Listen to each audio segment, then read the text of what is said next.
definition alone, they're inferior films. Films. Sequels suck.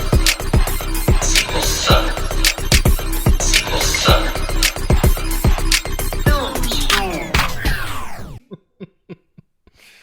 Hello, film lovers. This is Sequels Suck, the podcast dedicated to all things sequels, prequels, remakes, and everything that falls in that category. I am Angus Brown. This is another episode of the show that loves to talk about the movie that came next. Right there next to me is Cable. How you going, Cable? You had a good day? I did have a good day, and I'm really pumped to talk about this movie. It is. We've got an amazing movie, and if you are listening, then you have no idea. But if you're watching, you can see that somewhere on the screen you're checking it right now. We have a special guest this week. Regan Wood from Film Addicts Podcast has dropped by to chat with us. Regan, how are you, bro? Good, pals. Kalimar Shakti Day to both of you. It's an incredible way to give the audience, if they haven't actually looked at the description of the episode they've clicked on, which I don't think a single human being in the world does anymore. But if you're the one, then guess what? The film we're talking about this week is Indiana Jones and the Temple of Doom, one of the classic sequels of certainly our generations.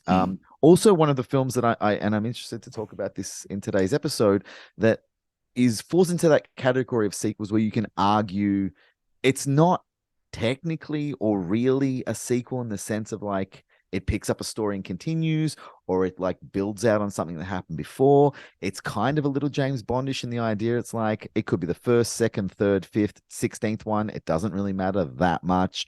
It's just kind of there, especially in the trilogy of the Indiana Jones films. Certainly the first and the third one are like, we're best friends. But the second one is like, me too. We're the ugly cousin. The one.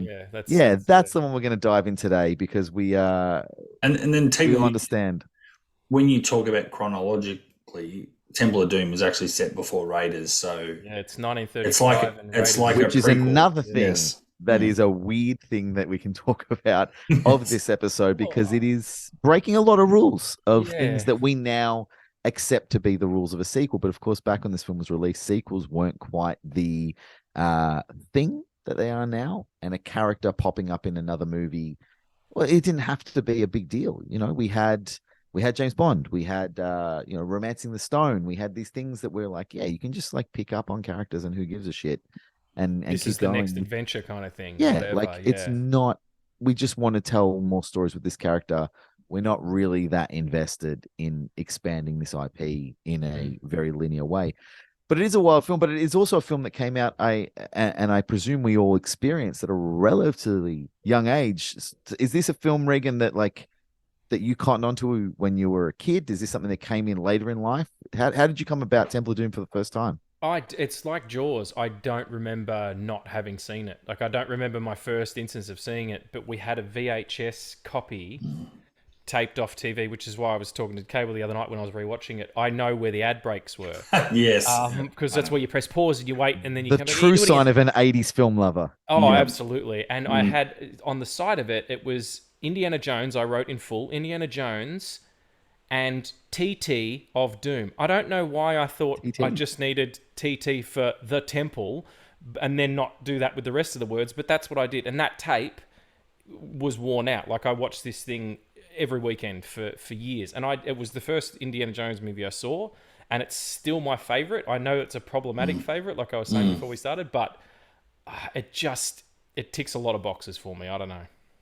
It's one of those films that like you either specifically remember the exact time someone's older brother showed it to you for the first time, or you're like, I have zero concept of when this film came into my life. It just it just is. What about you, Cable? When did you get into? Well, I'm going to go on a bit of a unfortunately dark path with this one because I think the movie, so it's totally fine.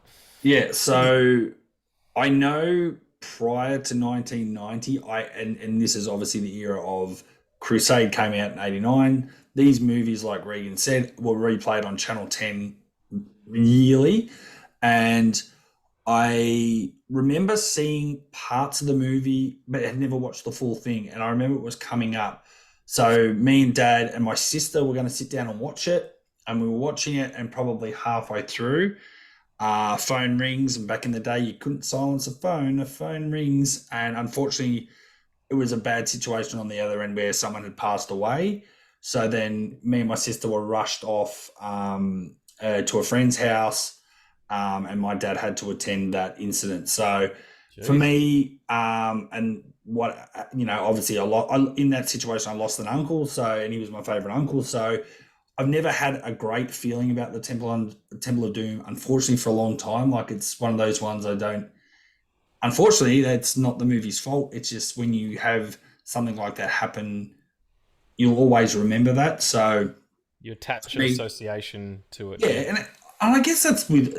I mean, movies for all of us are subjective, but I think sometimes depending on your mood, like a movie could be good, but you just don't enjoy it because of the mood you're in or what's happening in your life at the time. And alternatively, it could be, you might be needing something uplifting and you see it, and you probably put a movie on a pedestal that might not need to be on a pedestal. So, unfortunately, I didn't want to have to go down that path, but that's unfortunately what happened. So, I think for a long time, this is also unfairly, or the Indiana Jones movie I've definitely watched the least out of the original trilogy. Really?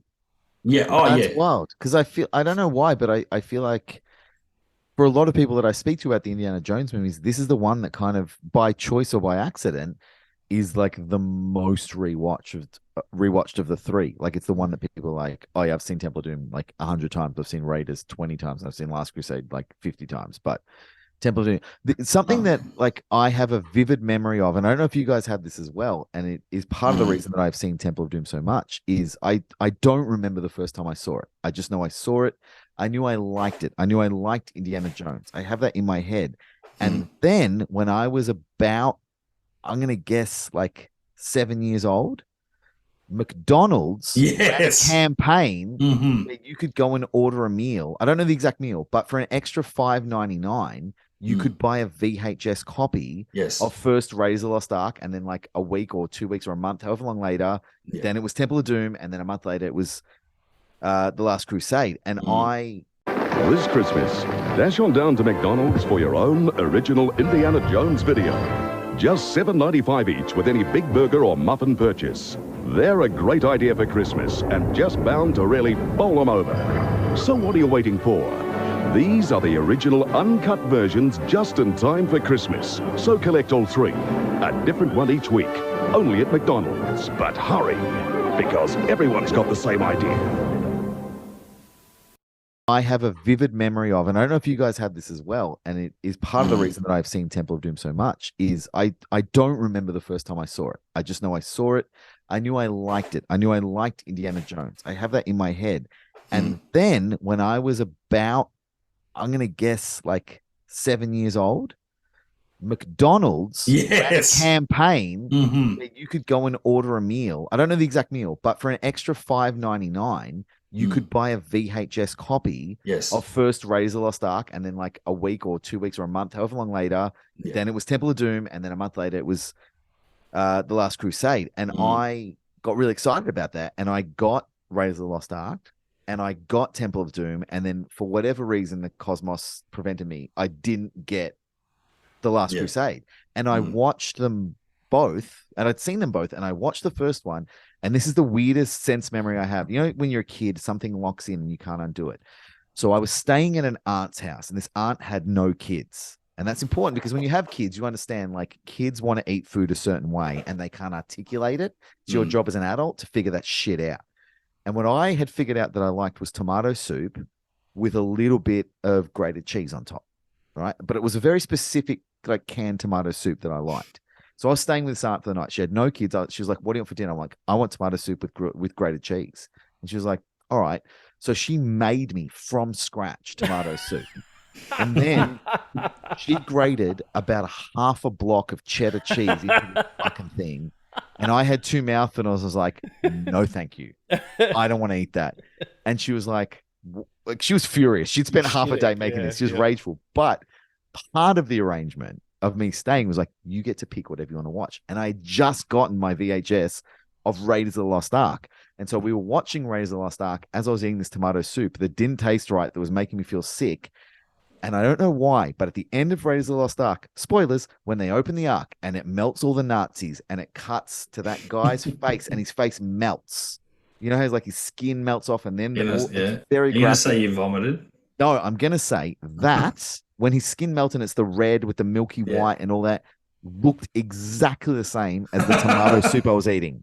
And to this day, I cannot watch that scene without my stomach doing like a little flip and being like, oh, bad tomato soup. And I feel physically nauseous because of that sense memory. So as a result of having that sense memory and never getting Last Crusade, I only watched Temple of Doom for like 15 years. I was like, that was the only Indiana Jones according to me. So in my mind, it is by far and away the superior film, and not for any like tangible reason. And I didn't even realize till I was in my 30s that people are like, Temple of Doom is like shit, man. Raiders and Crusade are great, but Temple of Doom is. I'm like, what the fuck are you talking about?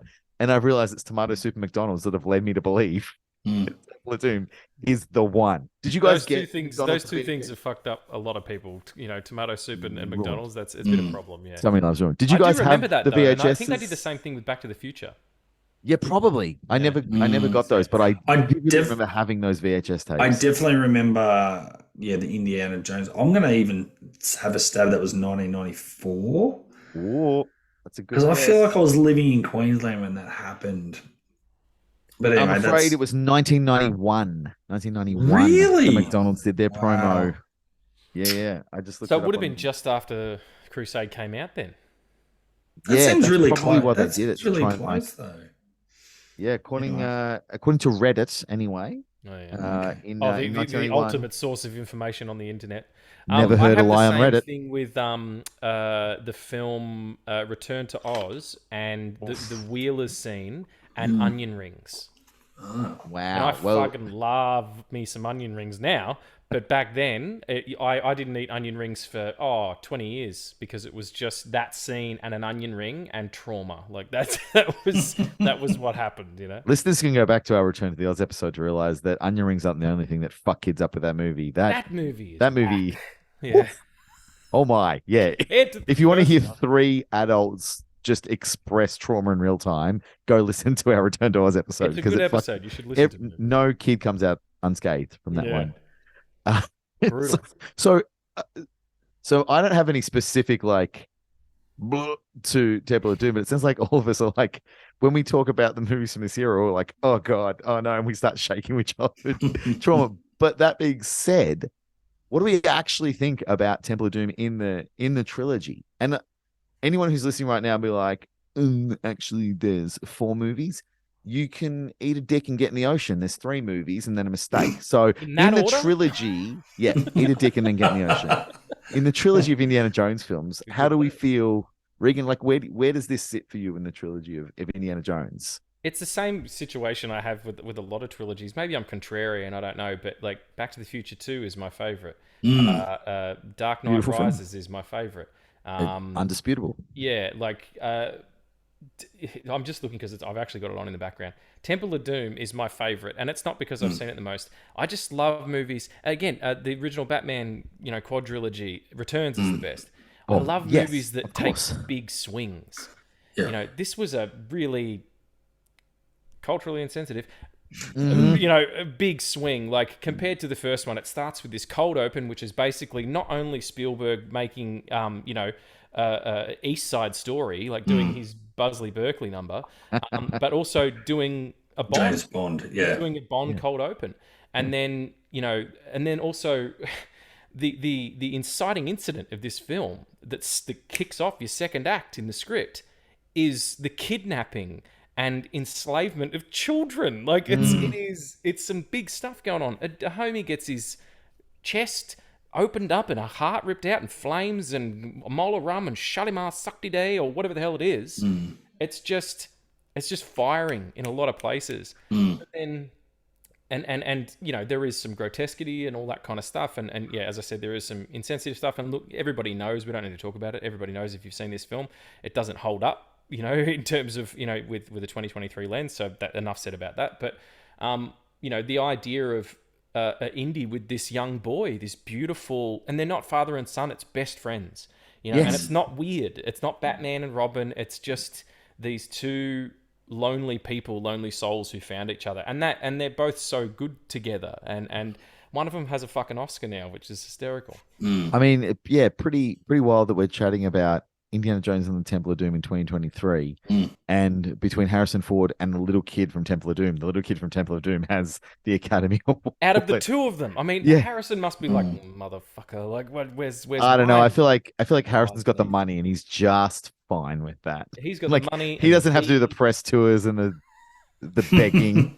He's like, I'm just going to keep on being Harrison Ford. You go do the 1.5 year long campaign to get your shiny little statue and hope it leads to roles. I'm Harrison fucking Ford. Yeah, exactly. He seems to be having a good time. He's having a great But I definitely, life. it is my favorite. I just love the stanzas of it, like the different action beats. It's a perfect 3-act structure.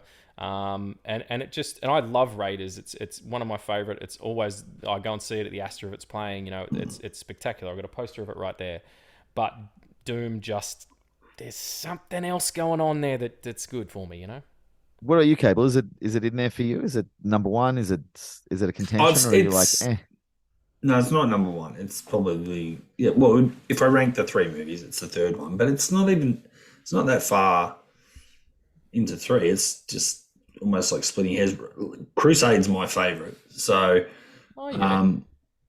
but I have to agree. When I watched it the other night, I was like really impressed. Like I have seen it a few times in the last couple of years, but even putting it on, like Regan said, it's like really perfectly, all the beats, it all works.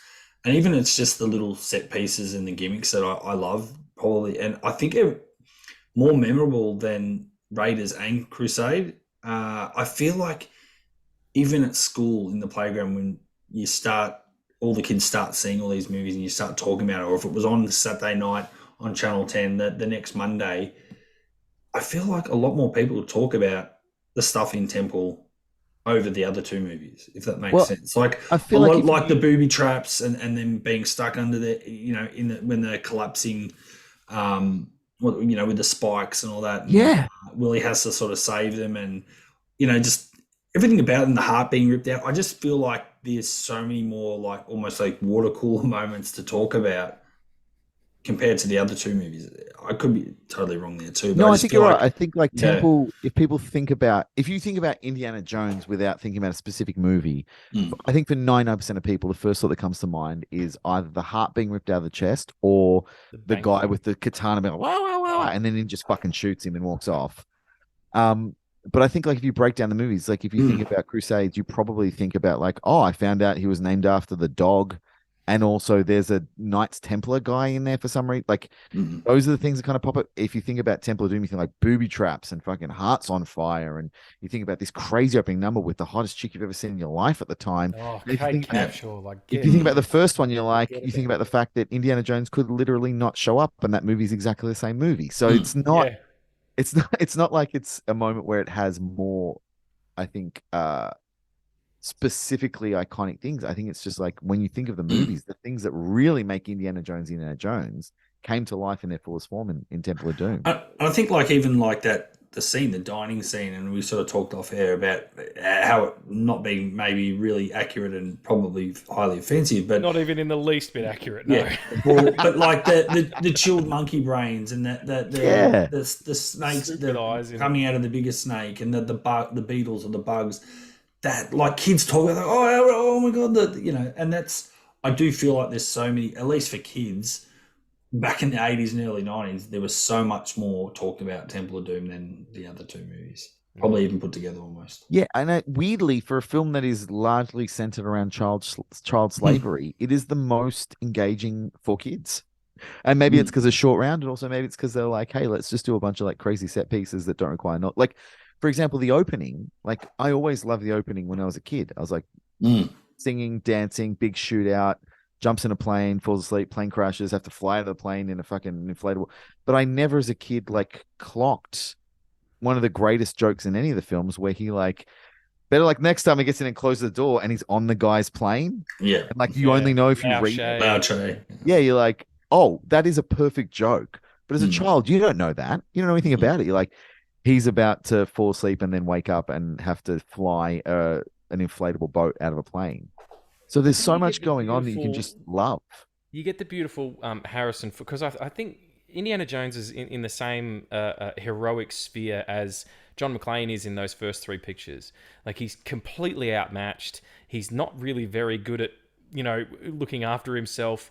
He's not that smart. Yeah, and Indy's also got this thing where, and you see it more in Crusade and Raiders, he's kind of just a book nerd. Like, he likes that sort of, all this adventure shit is just have a happenstance, Accidental. Like, and there's the part where he's in the plane, there's no one there, and he sits down and looks, and Willie goes, "You know how to fly a plane, don't you?" And he goes, "No, do you?" Like, just, it's so sweet and silly, and he's so out of his realm of dealing with things. He's normally at a school, dealing with annoying students who are all in love with him. But here he's dealing with, devil cults and shit, and fighting huge big burly dudes, and, squashing them in big wheels. But I think that's the charm of this. You see more of that in this. He's not as well put together. He's just kind of making it up as he goes. And it's funny because I think like the closest we've ever gotten to replicating that kind of hero in a film since is probably like Rick O'Connell in the Mummy movies. But if you if you side by side them, he's almost the antithesis of Indiana Jones, because Rick O'Connell, he's not a book nerd guy, but he can handle any situation and he's good in it. Yeah. Like when mummies come to life and he has to deal with it, he's like, here we go again. Like, all right, I guess I got to fight some fucking mummies, and he's not phased. Whereas Indiana Jones is scared of snakes, let alone cults and Nazis and fucking immortality. Like Nazis again, then, way above his fucking pay grade. Yeah. But whereas Rick O'Connor's like, all right, let me get my gun and go to work. Indiana Jones is like, whoa, I just want to run away. And we forget that over time because we associate him with being the swashbuckling hero, and he's just not. He's like the accidental hero, and we've lost that to time a bit. And I think that's probably part of what was lacking in the mistake movie that we're going to talk about, where they forgot, like, he's not meant to be the guy. He's meant to be the guy who's like, you got to be the guy today. He's like, I don't want to be the guy. It's like, you're the guy. And it's really interesting to think about, like, at time of recording, none of us have any idea what the fifth and alleged final installation of the Indiana Jones movies is going to be. We don't know what Indiana Jones looks like in a 2023 film. We don't know what kind of version him we're getting, but presumably we are going to get a very, very different Indiana Jones, who's probably going to be a bit closer to a James Bond or an Ethan Hunt or a Rick O'Connell, who's like, I guess I got to go save the world, and he goes in and he's somehow perfect at it, as opposed Even to though the he's 80s. 108. Yeah, as opposed to the Indiana Jones that we grew up with, who was like, I just want to do some research for science.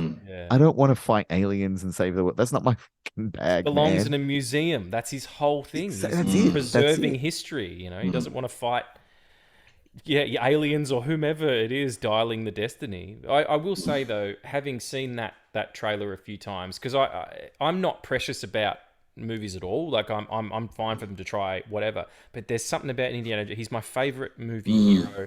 This is my favorite trilogy. I go back to it almost a couple of times a year. I just think they're perfect films, and I'm a little precious about it. And when the fourth one came out, I was like, this is not what I was looking for. And I didn't take it personally, but I was just like, that's not the one. I mean, to get up and hate every morning sounds exhausting, so I don't do that.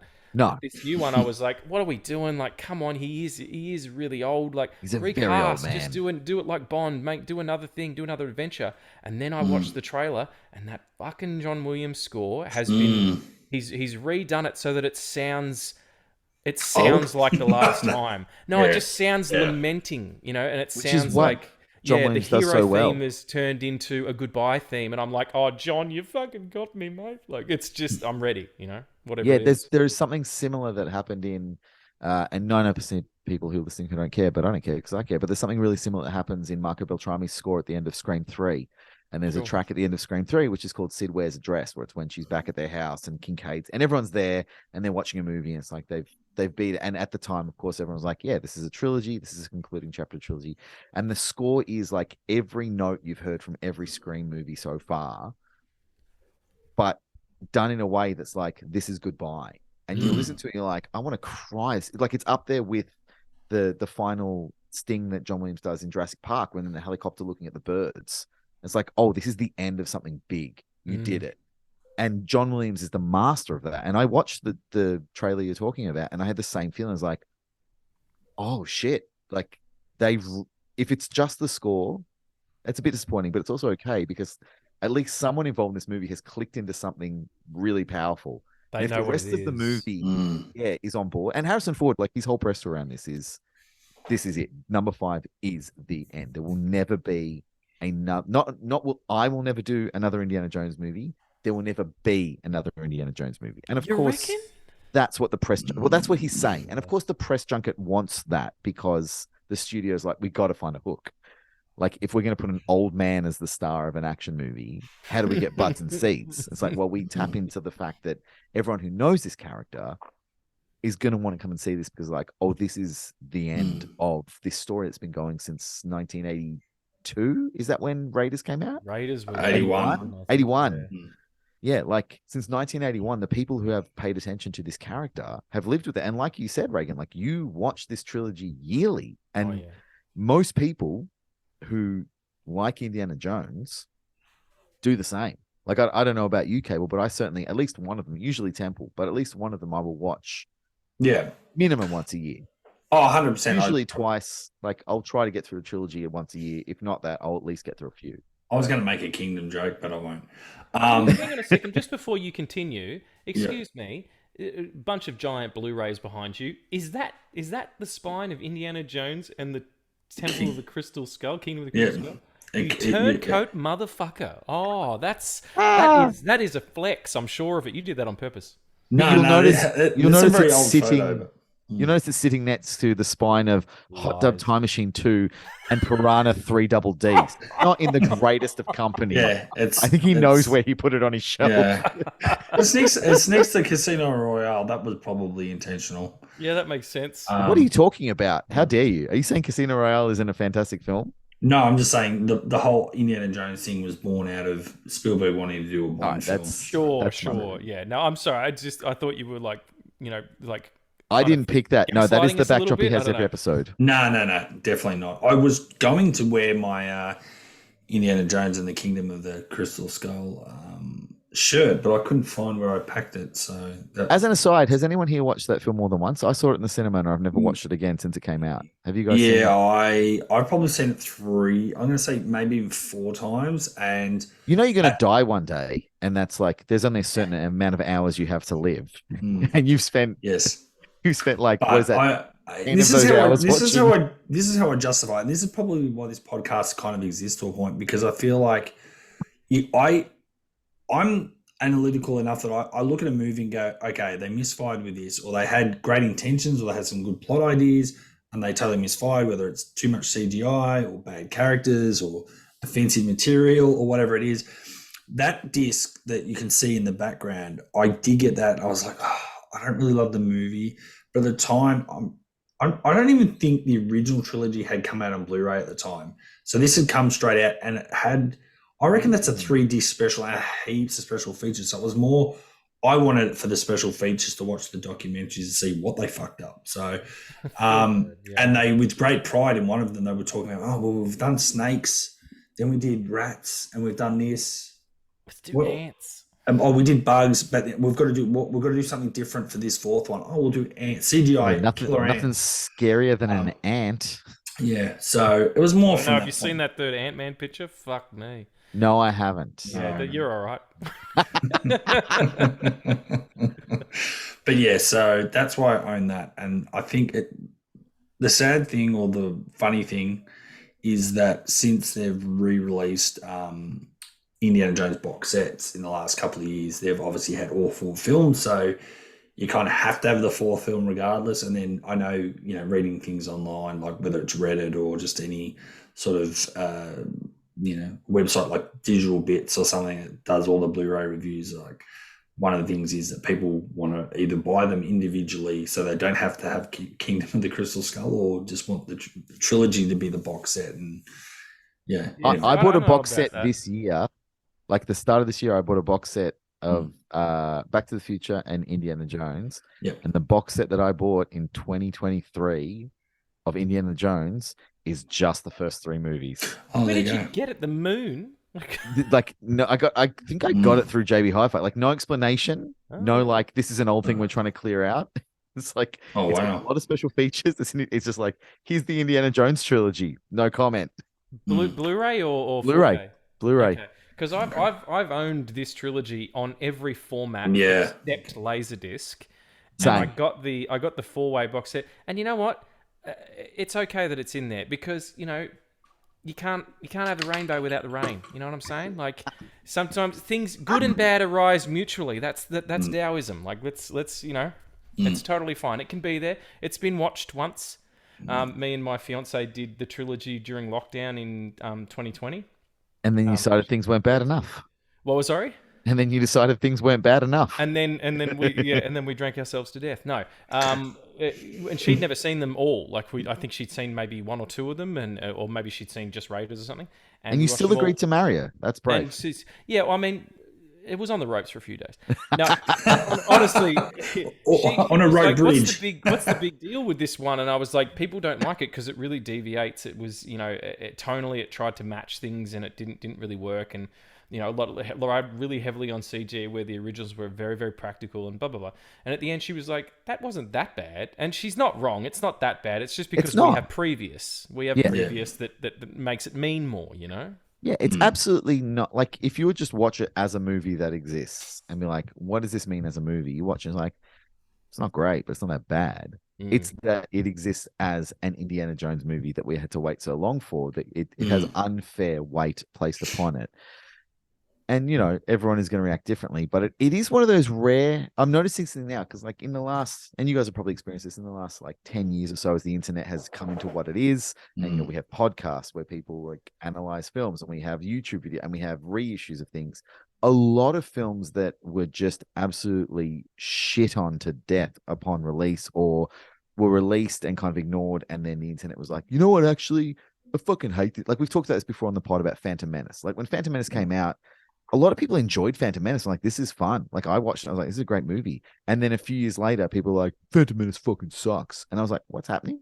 And then it became this thing. And now it's been reclaimed a bit. And people are like, actually Phantom Menace is not the worst thing that you think. Like, yeah, the next fucking movie is pretty rough. But Phantom Menace, it's actually pretty good. And if you think about it, like it's there for kids. And it's been reclaimed. And that's, it's happened a lot with films. And I've noticed a lot of movies getting reclaimed like that as the internet is like whatever internet 3.0 4.0 wherever we are. And I've just never heard anyone try and reclaim or like stand up for Kingdom of the Crystal Skull. I've never come across anything like, well, we can talk about that. Reevaluate this. I was going to say we can do that. That's another podcast down the track. We can, like it's just never happened. Yeah, but it's something reclaim. we talk. But I do find it funny that of all the like the films in the universe that have slowly been, like I'm sure you've got, looking at behind you, Cable, I'm sure you could find people who would stand for for Starship Troopers 2, who would be like, this movie fucking rocks, all right? It's great. I love it. Or you could find people who would go Predator hard 2. For Predator 2, or Predator go hard rules. for like Die Hard 4. Like I'm sure there are stands out there be like, Die Hard 4 fucking rocks and everyone's wrong. I've never come across anyone who's like, you know what, actually, the fourth Indiana Jones movie is really underrated and it needs to be respected. Like, no, everyone's like, we're just gonna because they all of a sudden like get disappeared like Jimmy Hoffa. Like no one will stand for that shit, man. Even Spielberg. I feel like Spielberg is like, I don't know what you're talking about. There's 3 Indiana Jones movies and then the new one. What are you talking about? The what of the crystal? What shit about it? And it was like, good luck not getting cast by him again. Shit. Well, you know what's interesting is like when I watched it, I'm like, I don't mind Shia LaBeouf in that movie. Like he's fine. Mutt, is that his name? Mutt? Yeah. Mutt's fine. He does what he's supposed to do in that movie. It's like, yeah, fine, whatever. He's a good actor too. Yeah, he's a great actor. He's like, he's fucked himself up. He's a good actor. But in that movie, I'm like, yeah, Shia LaBeouf's fine. He's not the problem with this movie. No. Friggin' Big everything else is the problem with this movie. Anyway, but we're talking about Temple of Doom. About Temple of Doom. Yeah, we're a bit distracted. Sorry. But I feel like you kind of wanted that the other these days. And I think that talking about what we got when we got Crystal Skull reminds us that despite, and this is something you touched on a little bit, Regan, and we won't go into it, but I think we should just like acknowledge the podcast. We're all aware that a film made in 1984 about different cultures that's being watched again in 2023 is going to have some pretty glaring omissions about what is culturally sensitive and appropriate and okay. And if this movie was made today as it is, it would never see the light of day. No. And we all understand, accept that. And I'm certainly personally not making any apologies for the things that this movie has gotten very wrong. But what I do acknowledge is, like, in 1984, this movie came out and I was a child. Well, I was born in 84. And when I saw it, I was a child and it fucking rocked. And I still think that the elements that are truly great about it are great. They're really, really great. There's just like some real tone deaf stuff that happens in between. So we can acknowledge that and not have to dwell on it, and listeners can understand. We know.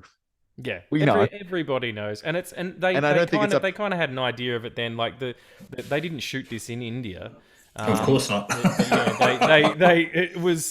had to submit the script to the Indian government, and they were like, I beg your fucking pardon? Like, what? That's none of what. No, we don't do any of this stuff. And Spielberg was like, I want to do grotesque things and whatever. And they had to shoot it in Sri Lanka, I think. Yes. Yeah. So and the Sri Lankans are like, you said, what about that? Yeah, great. Come film it here. Please. Yeah. Sorry, what's that? How much money? Come on down. Like, come on, let's do it. Yeah. So it's an artifact. That's the thing. Movies don't change. They're stuck in time. We change. Over time, you might look at something and go, oh, that sucks. But you loved it as a kid or whatever. It's not the movie that sucks. It's your perception that's now been altered by time. So it is what it is. It's a set in stone thing, whereas, we can make better adjustments now. Yeah. So all that being said, like, we should probably break down what this movie is. And we talked about the opening and then the big fight shootout, amazing dance scene, the hiding behind tables, the hot girl gets drawn into this mess. For some reason, he's got a little kid who's his chauffeur, and then boxes on his feet driving the car. Classic. Like, we're often racing. This movie moves at a clip. Like, Raiders, I think, takes its time. Crusade takes its time. This movie's like, we're not gonna let up. Do you find when you're rewatching this, you almost forget, like, that you're rewatching it because it goes so quickly? You put it on. Like, I've certainly had experience. I'm like, I'm just going to check out 10 minutes. And suddenly I'm like 50 minutes in and I haven't even realized because it just goes. Do you guys find that when you come back to this film? Yeah. It's one of those ones where I sort of, all of a sudden you're in, by the time you get to Pankot and then you're in the thing and then they have that beautiful sort of, seduction scene where he insults her by saying it's a scientific research I'll tell you in the morning, like, about, she said you'll never have better. As soon as that happens and he gets attacked by the thuggee, the rest of it is it goes at such a pace, and then by the time he's been brainwashed and then brought back, we're 20 minutes from the ending. I'm like, oh, I feel like it happens too quickly. I don't know. Maybe that's just because I enjoy it so much. What about you, Cable?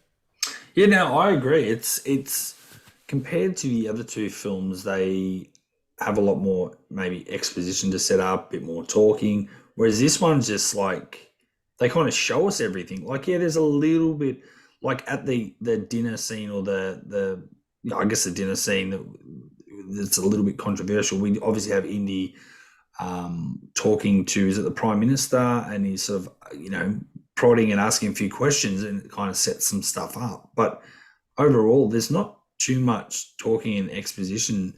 It's just all action the whole time, just constantly moving. Something's constantly happening. And yeah, you're right. When I was watching the other night, I couldn't believe how quickly it flew by. And again, last hour, and the great thing was I was never bored. Like, sometimes you can, even a movie you've seen maybe 50 times, you might look at your phone or whatever. It was never that. It was just like fully immersed in that world. And it was like, oh, hang on, this is going by so quick, and you feel like you're almost thinking, oh, hang on, no, they've still got to get to the bridge. And and then it's like, oh wow, at the end there. Yeah. The one thing, my recollection though, is the mine cart scene or chase. I couldn't remember that. Like, it still went really fast, but I couldn't remember it actually lasting that long as well. I felt like that was, my memory as a kid was quite a brief scene, but it does actually go for a little bit, and then obviously the water's coming and all that sort of stuff. But it's got really intense beats that last sort of half of the third act.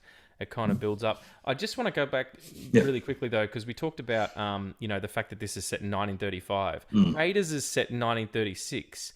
So within a year, not only did both of these incidents happen to Indiana Jones, which would be reason enough to give up archaeology altogether, but also, what the fuck happened to Short Round? Like, he's not in Raiders. What did Indy sell him? Like, what happened? Like, is he? Where's the kid now? You know, and Willie this as well. Like, there's no mention of Willie in the other one. I mean, they didn't know obviously, but story-wise, it's a little complex. There's some. Well, there is the long-held rumor that in Temple of the Kingdom of the Aliens who love to come You and know the name of it. Kingdom of the Crystal Skull. That, allegedly in the original draft, there was a throwaway line where someone talks about when he and Indiana Jones like, yeah, last I heard she married a big shot director, as like a little nod, wink to the fact that Kate Capshaw married a big shot director. And that was how they explained why she never came back again, because she went up and got married. But I couldn't find it. I don't know if you guys found this. I couldn't find an email reading any time that in either Crusade or Crystal Skull, anyone ever attempted to explain what the fuck happened to Short Round. No, Which is really weird because he was such a huge character in that movie, and after the movie came out, a beloved character. Like he was someone that people imitated and loved and mimicked, and other films tried to find like, where's our Short Round? Like, you can watch other movies that came out in 86, 87 where there is like a wisecracking kid who's basically there because a producer was like, put a funny kid like that Indiana Jones movie in this movie, and the writer's like, oh shit, I guess we got a funny kid sidekick now, and they got to cram it in. Round, yeah, like he was a bit of a cultural phenomenon. Like Short Round was a thing.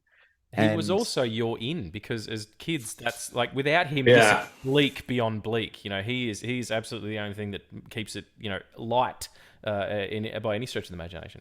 Yeah, but he also has stuff to do. That's the thing, and he gets to do the cool things. Like, it's a bit over the top, but he karate kicks one of the thuggies, and he's doing all that sort of stuff, and then he gets to get the kid or the Maharaja at the end, and so he has his moments too. He's not just this kid sitting on the sideline and he has more to do than Kate Capshaw, honestly. Like, he's more of an impact. Kidnap bait. Yeah, he's more of an impact in the story than just like the hot blonde chick. It's a big part of the film, and it is something that, for whatever reason, the Indiana Jones movies have never looked back to. And I think we can pretty safely assume, based on, again, the internet giving away everything, that there is no Short Round in the upcoming film.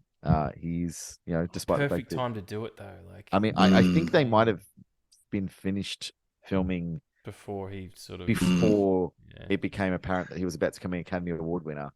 But I bet they're all seeing they're kicking themselves now. I hear what you're both saying. I think it was a missed opportunity not to have him in another sequel. But I think The Last Crusade, especially when we had the flashback to Indy being young, where we had the great River Phoenix play the young Indiana Jones. We obviously had Sean Connery. That was a big deal. And they obviously brought back some others that were in Raiders to sort of give that feel again. Sala. I don't think, and even Brody, I don't think there was room for a Short Round in the third movie, which is fine. And in Kingdom of the Crystal Skull, maybe a lot of stuff had happened since then. There's like, well, is there a spot for him? I don't know. We're going to introduce his son that he doesn't know about.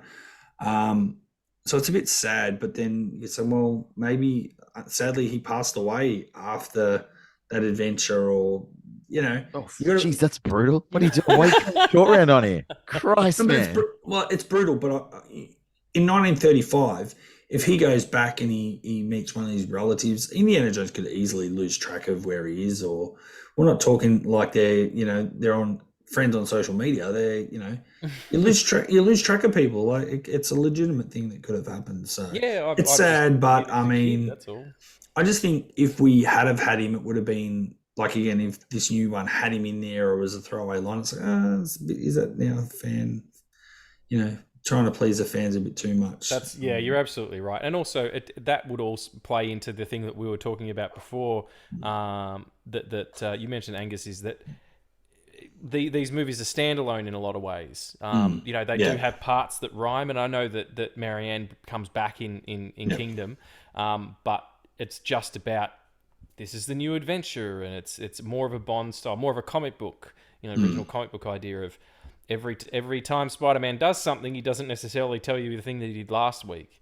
So yeah, you're probably right. It would be leaning a little bit too hard into having a chronology. Yeah. Yeah, and I get that. I appreciate that, and I almost am thankful for that now in an era where every film is like, oh, we better listen to Twitter and do this thing that everyone is hoping happens, so that Twitter can go, oh, the thing I hoped happened would happen, And change which Sonic's face. I mean that was That was good. That worked. But I feel like there was almost like there was a good chance there, probably for I reckon at least a month solidly, that the writers' room of Scream 6 was like, can we bring back Stu? Like, let's seriously talk about bringing back Stu, because everyone really wants Stu to come back, and then the internet would lose their minds. And thankfully, they settled on Kirby. But yeah, there is a thing where films today listen to the internet and go, oh, that's what we should do, instead of being like, hey, the story would be better served by this. So I am grateful that Short Round has never come back, because it also doesn't sully him. Like, we don't have to find out that he spent 9 years on the streets of India as a heroin addict because Indy forgot to take him with him when he fucking left at the end of Temple of Doom, and that's why he's not there in Crusade. Like, you know, there's lots of stuff that has to. Or he's the manager of a elephant ride or elephant sanctuary in Thailand somewhere. Or worse, he's like the that. manager of a fucking Starbucks or something. Like, his life has become so mundane and terrible because Indy was like, I don't know, I was doing something else. He's like, I waited for you, and you never. And it's just like, oh, you made Short Round sad. I hate that. Sorry, I was plowing this woman who was a singer, and she was, I was blowing it all up. Forgot that there was an orphan child I was responsible for. Sorry, kid. You talked briefly about River Phoenix in Crusades as young Indiana Jones, and I wanted to ask you guys, like, because I feel like something that is fully lost to time now, as we talk about the trilogy, and except the fact there's a fourth one, there is a fucking TV series of this movie that happened that was Jones at the Chronicles. time And books. very successful. That just is not a thing. Like, was this a thing for you guys growing up? Do you remember watching Sean Patrick Flannery? Yeah, well, that was what I was going to say. Good memory. Did you watch the I reboot can that put my happened in hand up. 2002? Sorry? Did you watch the reboot that happened in 2002? There was a reboot? There's a reboot with Sean Patrick Flannery in 2002, which he wouldn't have been that young, but yeah. It sounds vaguely familiar. So 2 years after Boondock Saints. There's the Young Indiana Jones Chronicles Which in would be 1992, and then there is that early. The Adventures of Young Indiana Jones in 2002, and that I had no idea about. No. I knew about the first one. I remember watching it a bit, but is that something you guys were familiar with? Was the original TV series that, like, the original one in 92, and which I'm surprised. I feel like that was more like 94, but if you're saying 92, I'll take your word for it. Well, it went for, I mean, in America it was 92. Who knows when we got it in Australia? I think true. It went for, there's only 28 episodes, 2 seasons we got of that one, so they might have delayed it, or maybe the second season there was a huge gap and we got it later in reruns. Incredibly expensive, and that kind of, and didn't do the ratings it needed to. Some of the CG animation in that, particularly, there's an episode where a stained glass window comes to life, like it's like a knight in a stained glass window. I remember that episode.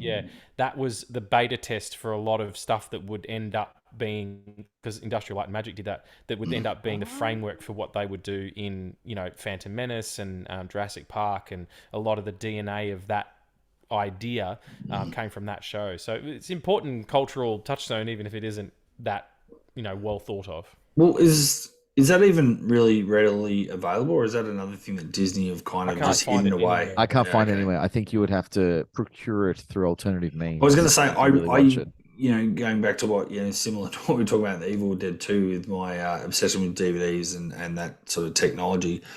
I do vaguely remember early days DVD. There was definitely a Young Indiana Jones box set at some point, but I'm talking really early 2000s. So I know I could rent it on VHS from a video store as a kid. Beyond that, I couldn't tell you where or when. Which is sad, because I mean, especially if the new movie's coming out, you want to try and introduce, or at least have us old fogies go back and watch that stuff. It's there, and then introduce people to Indiana Jones and have that extra stuff. I mean, I do find it fascinating. It's not on streaming services. I don't know. Yeah, in this age where like everything everywhere that ever existed is owned by some company that now has their very own subscription service, and even if Disney doesn't own the series, like Paramount Plus should. Someone does, Paramount. or have they if they've leased the rights out to HBO or whatever, like someone somewhere owns the rights to this show. And in this era of like people wanting to rewatch everything in their childhood, and also with a new movie coming out. So if anyone listening is like, oh, you can find it on this, or it's on Tubi for some reason, or if you know where it is, like, Yeah, give us a ring. hit them DMs, let us know, because people, I'm sure, would love to revisit this very weird show, if only to correct the sense, the memory that I had. I'm sure that a lot of people have too. Is that for the longest time I was like, yeah, River Phoenix did the series. He was young Indiana Jones, and I argued with people pre-internet. They're like, he's not in the series. I'm like, yeah, he is. He's young, and they're like, in the movie he is. I'm like, no, he is young Indiana Jones. Like, it's a different guy, man. And like, very, very heated arguments about this. He did, like Patrick Flannery is the white bread version of River Phoenix. He doesn't have any of the hippie background or any of that. Well, it's actually kind of a cult background, but that's another story. But yeah, he's a little bit more sort of well put together as a person. But as you would expect, between when you have two people, one called River and one called Sean. Sean. Yeah, I think that probably the misconception just comes from your previous with that, thinking that was like, that was the jumping off point. River Phoenix wouldn't have been alive when they made it. Like, didn't he die in like 92? Sadly, no. Yeah, I think he would have passed away right before this happened. Yeah. That's another. It came out in 92. They would have been making it presumably 91, and he was also like a proper movie star, and this is in the 90s when movie stars didn't do television. So he'd just done Mosquito Coast with Harrison, and they were like, "Who do you want to play your son?" And he's like, "River looks like I did when I was younger, and I just." Did you ever see Mosquito Coast? Yeah, it's batshit crazy. Yep. But I'm a big Harrison head. Like, I'll watch anything with him in it. Yeah, 93. I still remember that. I feel like that's a movie that never gets talked about or mentioned ever. But I still remember that being a really big release on VHS or release in video stores, because I remember the poster, I remember all the copies, I remember Dad hiring it and watching it because it was Harrison Ford, so we were allowed to watch anything with Harrison Ford in it pretty much. It's wholesome. And like you said, I'm really sketchy on all the details of what happens in that movie, but I remember thinking it was a really weird trip. I mean, I can tell you the synopsis, which I think sums it up. An inventor spurns his city life and moves his family into the jungles of Central America to make a utopia. I mean, that's an insane man who is.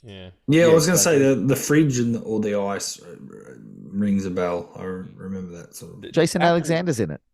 There you go. Oh wow! In what George capacity? Costanza, in a capacity of being fifth build. Okay. He'd be in one of the scenes before they moved to the jungle. This is in '86, so it's not that. It's like one of the probably the last things he did pre-Seinfeld. Yeah. So there you go. If you want to see George Costanza in the jungle, I guess. 3 years later he was George Costanza. There's some flash fiction of that for sure. Yeah, absolutely. Maybe that's where George was pre-Seinfeld.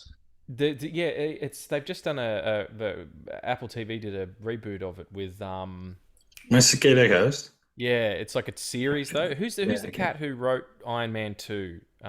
He's an actor. Who wrote? He wrote Iron Man 2 and Tropic Thunder, and he was also the bad guy in Charlie's Angels. It's gonna drive me nuts. Not Crispin Glover. No. Maybe the second Charlie's Angels. Hang on one second. He was, you know him. He had relations with not the guy that did the Predator. That was in Predator. Shane Black. No, it's not Shane Black. No, that's Iron Man 3. Oh, I was thinking Shane Black's done an Iron Man as well. When you hear his name, we're gonna that guy. That dickhead. Yeah. Hang on. Okay, sorry. Justin Theroux. Was it Justin Theroux? Justin Theroux. Yeah. So who wrote? Thoreau wrote the book though, of Mosquito Coast. So is that how... No. Justin Theroux, the actor. Yeah. Plays the Harrison Ford role in the Apple TV Plus version of Mosquito Coast. Is what I'm saying. But he didn't write the adaptation. No, if Thoreau was the person who wrote the book, so Paul Thoreau wrote the book. Yeah. Okay, but you're not saying Paul Theroux wrote the book that Mosquito Coast, but you're not saying Justin Theroux wrote the adaptation of the new one. You're saying he acted in it. He acted in it. Yeah, no, he wrote Right. Iron Man 2 and Tropic Thunder. That's insane that he wrote Iron Man 2. I didn't know that. Yeah. I can't think of a weirder person to write Iron Man. I guess Marvel was figuring some shit out. I mean, Kenneth Branagh directed Thor. Everyone forgets that. Like, things were weird for a while there. Yeah. They didn't know what they were doing. Particularly unusual. But I think he'd come off working with Downey on Tropic Thunder. Ah. Yes. I think they brought him in to do that. And he wrote Rock of Ages as well. The picture That's a with, shame. what's his name? Tom Cruise.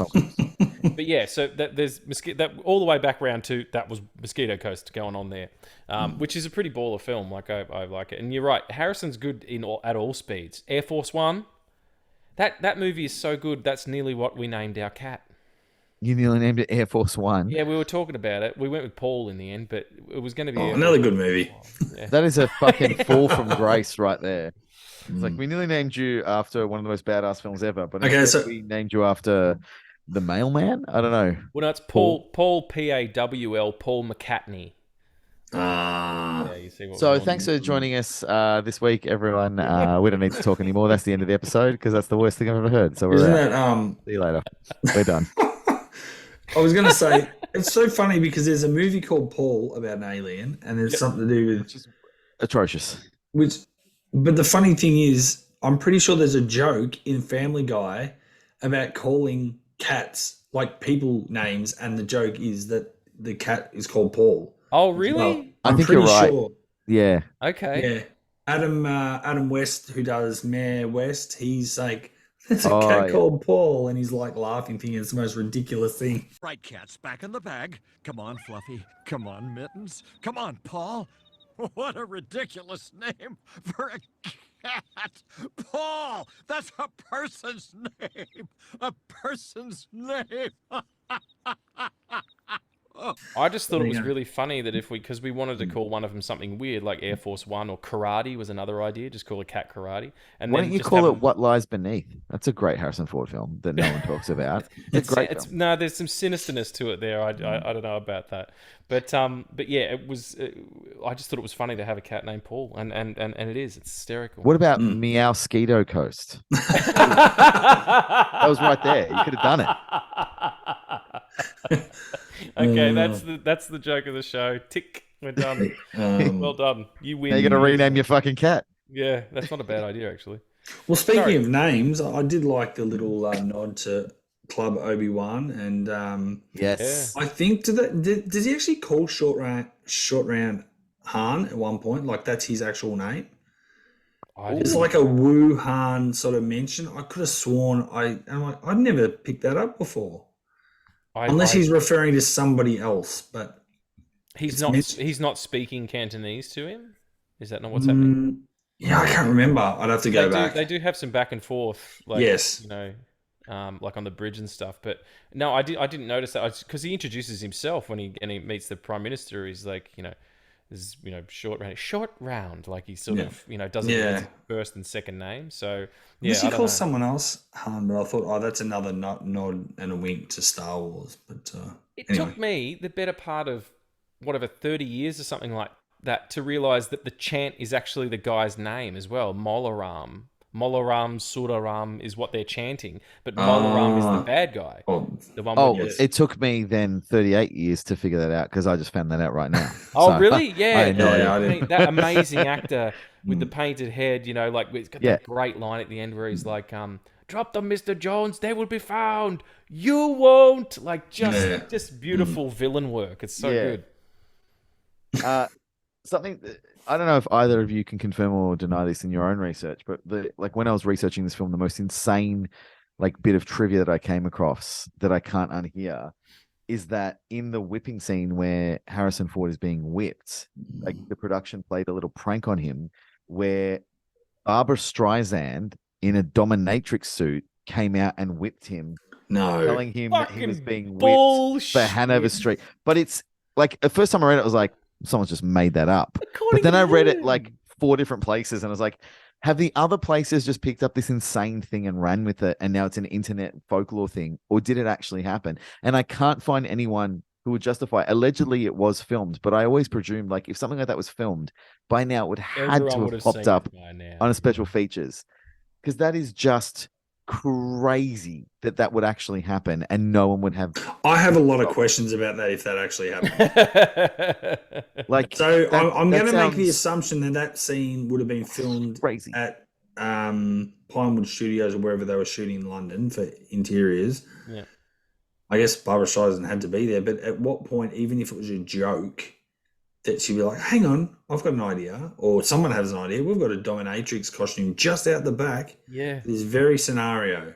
Oh, I've got one in my dressing room. If it was Kate Capshaw, I could kind of go, oh, that's definitely more believable. But Barbara Streisand, that's really random. Yeah, it is, and that's why I wanted to ask you guys, because I'm like, No, I've never heard that before. I have to presume it's a lie, but also this is Hollywood in the 80s, and like insane shit was happening all the time. There's cocaine. And everyone was friends with everyone, and everyone was on cocaine. everywhere. So maybe like Babs did a few rows and like, Yeah. I got a great idea. And she just like ripped off her shirt and had the dominatrix in her hands, like, let's go to set. And then just showed up and was like, Steven, bam. Like this, and Steven was like, this will be fucking great. Let's do it. Steven Spielberg on cocaine. My God, that's bizarre. Can I confirm? Allegedly on cocaine. Speaking of whips, Indy is getting whipped by his own whip. Is that correct? Yeah. Yeah. Okay. Yeah, that was always what I thought. Yeah, same here. That was the kind of you the see bit. the thuggy pick it up. Yeah. From where his stuff is. That's to me that sounds like a Richard Gere gerbil up the bum story. Like that's not that can't actually be true. The biggest holy shit thing for me is they talk about it in the special features in the original DVD release. During the fight inside of the bedroom before, like where they're sort of both waiting either side, is he going to come to me? Is she going to come to me? And he gets attacked by the thuggee. Harrison was supposed to like throw this guy over his shoulder, and he hurt his back really badly. Yeah, herniated had to disc. have this amazing experimental papaya extract surgery done on his back. So Spielberg spent, the better part of however long it was, a month or something, shooting with Vic Armstrong, his stunt double, and they did all of the fight at the end with the thuggee guy on traversing on the rails thing with the rocks and all that, and then just went back and plugged in all of Harrison's close-ups. That to me, as a film producer, that is like mind-boggling how they managed to do that, because it's seamless. Like I mean, you know where stunt guys are in the 80s because you can see it, especially with high res and everything. But to make those reverses back onto Harrison match that is a level of filmmaking prowess that I don't think I'll ever reach. Yeah, and I think it's underappreciated. It was a bit easier, I think, than a lot of cases, because if you look at photos of Vic Armstrong in like 1984 or 1983, like physically, he is Harrison Ford. They looks have the same exact, body and his type, face is the same. Like it really, if you see them side by side, you would be like. And there's anyone who's listening right now wants to Google, like, just look up a photo of Vic Armstrong and Harrison Ford. Just Google Vic Armstrong, Harrison Ford, 1984, and you'll see black and white photos of them together, and they really could be brothers, if not twins. And it's, I guess, dumb luck that he had a stunt double who looked that much like him. So you look at it and go, oh yeah, of course that's easy, but you've hit like the golden point, like. How does Harrison Ford come in months later and mirror what happened perfectly? Because I've never watched that movie and be like, stunt guy. Yeah. Like you watch it. That punch doesn't match. Or and you assume like, okay, it's Harrison Ford. He's not going to be doing all of this crazy shit. But there's no point in like, that's Vic Armstrong. That's Vic. Like I've watched it knowing that, like post knowing that information, be like, apart from the obvious that, he's getting punched in the fucking head and thrown off something, and that's probably not Harrison. I can't actually tell you for sure. And also, like, it's just great filmmaking. It's Steven Spielberg. It's perfect filmmaking. Yeah, absolutely. And the more amazing thing about it is the fact that somehow this horrible thing that happened to his back was remedied by something you put in smoothies. Like, what the fuck? You know what I mean? Like, that's bizarre. Papaya extract. Like, I'm up for trying anything if it helps you. But shit, that's absolutely wild. As someone who regularly gets tattooed, I can tell you the number one thing tattoo artists will tell you these days is to rub like papaya that people put on their lips all over your tattoo. Really? And it will heal faster. Really? And it does. Okay. Like, Is it I just a have good put the anti-inflammatory panthenol. kind of Yeah, thing? yeah, it's a natural anti-inflammatory that also heals really quickly. And I've used every kind of tattoo balm and ointment under the sun. And the first tattoo artist was like, just put some fucking pawpaw on it, and the Did healing you goes rub a from like pawpaw, like the fruit on your face? Oh, yeah, that's not yeah. it. That's not And what I'm then supposed to I use. hit him up on Instagram like it's not doing shit, and he's like, no, like the actual extract, you dipshit. And I was like, oh, sorry, Michael. Yeah, but the healing goes from like 2 weeks to like 3 days. Wow. Like Okay. Well, just that makes a bit more sense. And yeah. the other If you thing ever as get a well is burn, listeners, rub it on the burn, you'll be good the next morning. It's okay. crazy shit. Papaya is the way to go. Papaya. And talking about him and Vic being in amazing shape together, like Harrison Ford, he was 42. He was 41 when they shot this. He is Absurd. a snack, man. Like It's absurd. He was not that the old way in that the people are 80s. now. Like not your Marvel, that sort of. No, like in the way that he looks like he's 26. Yeah, yeah. And he looks There's no athletic. way. Yeah. Like you look at him, you're like, you can't be in your 40s. That's absurd. And it also you hear, you're like, yeah, well, of course you fucking herniated your disc trying to fight, saying you idiot. You're in your 40s. Yeah. Jesus. But it's just, I mean, to be an action hero at that time means a different thing than it does now. Yeah. And he commit, and he looked great. Crushed it. Delicious. Lovely, sexy man. Just like papaya. What about the alleged rumor that all three of the main characters are named after dogs? Is that apparently Short Round is named after William Hike, the screenwriter's dog. Indiana famously is named after George Lucas's dog, and Winnie is allegedly Steven Spielberg's dog. So apparently our three leads, not just Indiana Jones as we find out in Crusades, but allegedly all three of them are dogs as humans. If that is true, I kind of love it. Like, yeah, coming up with names is hard. Those are three fucking great character names: Winnie, Short Round, and Indiana. Like, no characters get named like that anymore. If a movie Indiana came out, Jones is one of the best movie names of all time. It's just so. I mean, maybe it's iconic because there's so much previous, but it just sounds so good. Yeah, I've always found it like fascinating and this is something Cable and I talk about a lot in the show. I get real caught up on titles. I get real annoyed by series that fuck with titles and they change like, oh, number 3 is called part 3, but number 4 isn't, and then number 5 is, and we just kind of forgot what it really pisses me off. It never juts out to me that this series of films starts out as Raiders of the Lost Ark, and then they were like, oh no, Indiana Jones is too cool of a name not to put on the posters. And from then on, it's Indiana Jones and the whatever. Yep. And like there was a brief period where they tried to do Indiana Jones 15 years ago, and they're like, it's Indiana Jones and Raiders of the Lost Ark, and everyone was like, fuck off, it's not. We're not having it. It doesn't say that on the poster I've got. Yeah, it doesn't. Yeah, it's I get think in the fucking bin. We're not doing this. It's Raiders, and then you're right. There was definitely a push to actually, I guess, effectively retitle it by it's an Indiana Jones film. I feel like it was around Star Wars prequels era when Star Wars switched from being called Star Wars to being called A New Hope, and people were like, "Huh?" I'm like, yeah, because Star Wars is the name of all of them. Like, no, it isn't.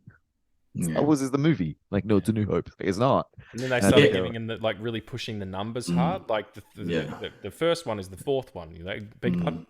Yeah, it's a what? Yeah. I definitely remember feeling it was like online when I was reading, the good old internet back then. But I feel like that may have even been the Lucasfilm website really pushing the whole Indiana Jones and the Raiders of the Lost Ark as the title, the official title now. And that's a very George Lucas thing anyway, to constantly change things all the time. He never seems to settle, does he? No. Though having said that, if he could have done some tweaks on this movie with some certain effects, it would have maybe tidied things up a bit, because for all the great practical stuff that is done and is really good, there's definitely some bad shots here or there. One that I really fucking hate, because it just takes me out of the film a bit, is the inflatable raft. Yeah, they're dummies.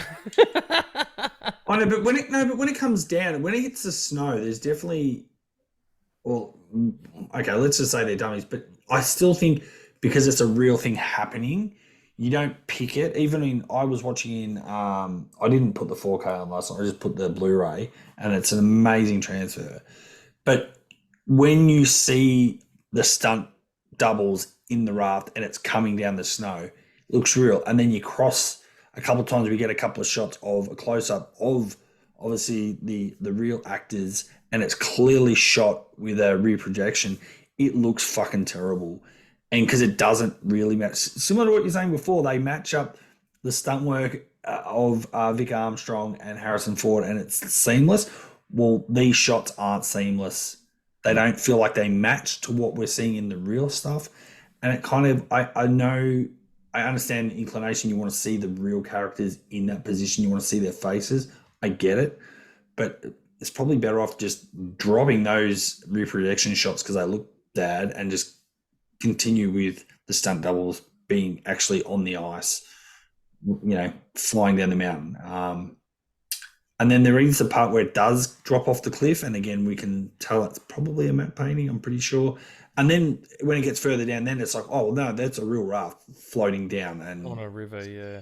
Do you think it's maybe the problem is because rear projection, has a tendency to live in the scene quite accurately, especially if you're in a vehicle or whatever. Yeah. I think it might be early days of sort of blue or green screen that's the problem, and they just haven't figured that out yet.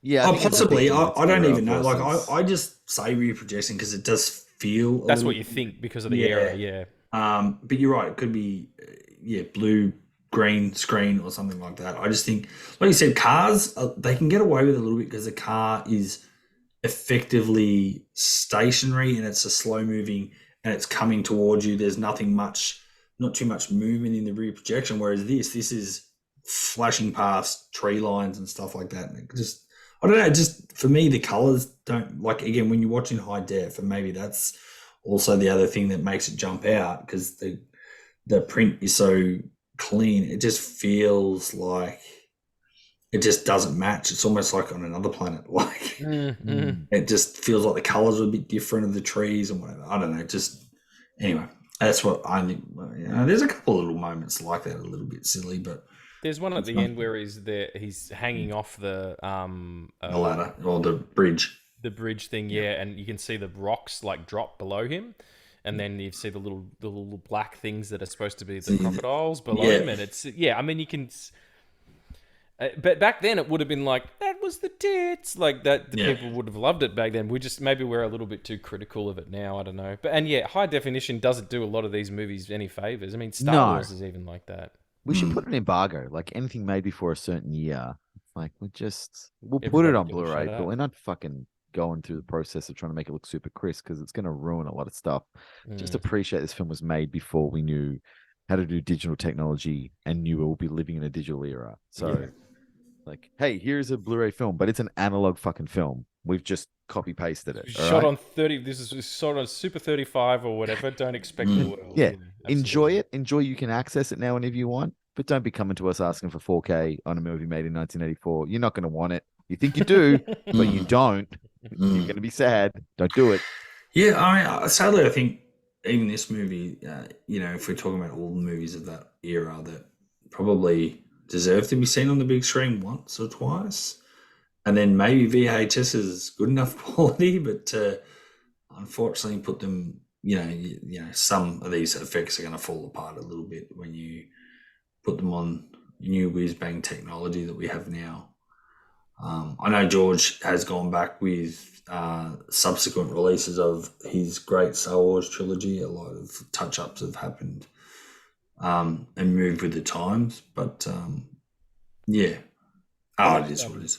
Superman 78 in 4K at the Astor a couple of weeks ago. Oh, wow. Yep. That kind of holds up. Like, there's some work there that's just unparalleled. And I don't know why they don't go back to a variation of that technique.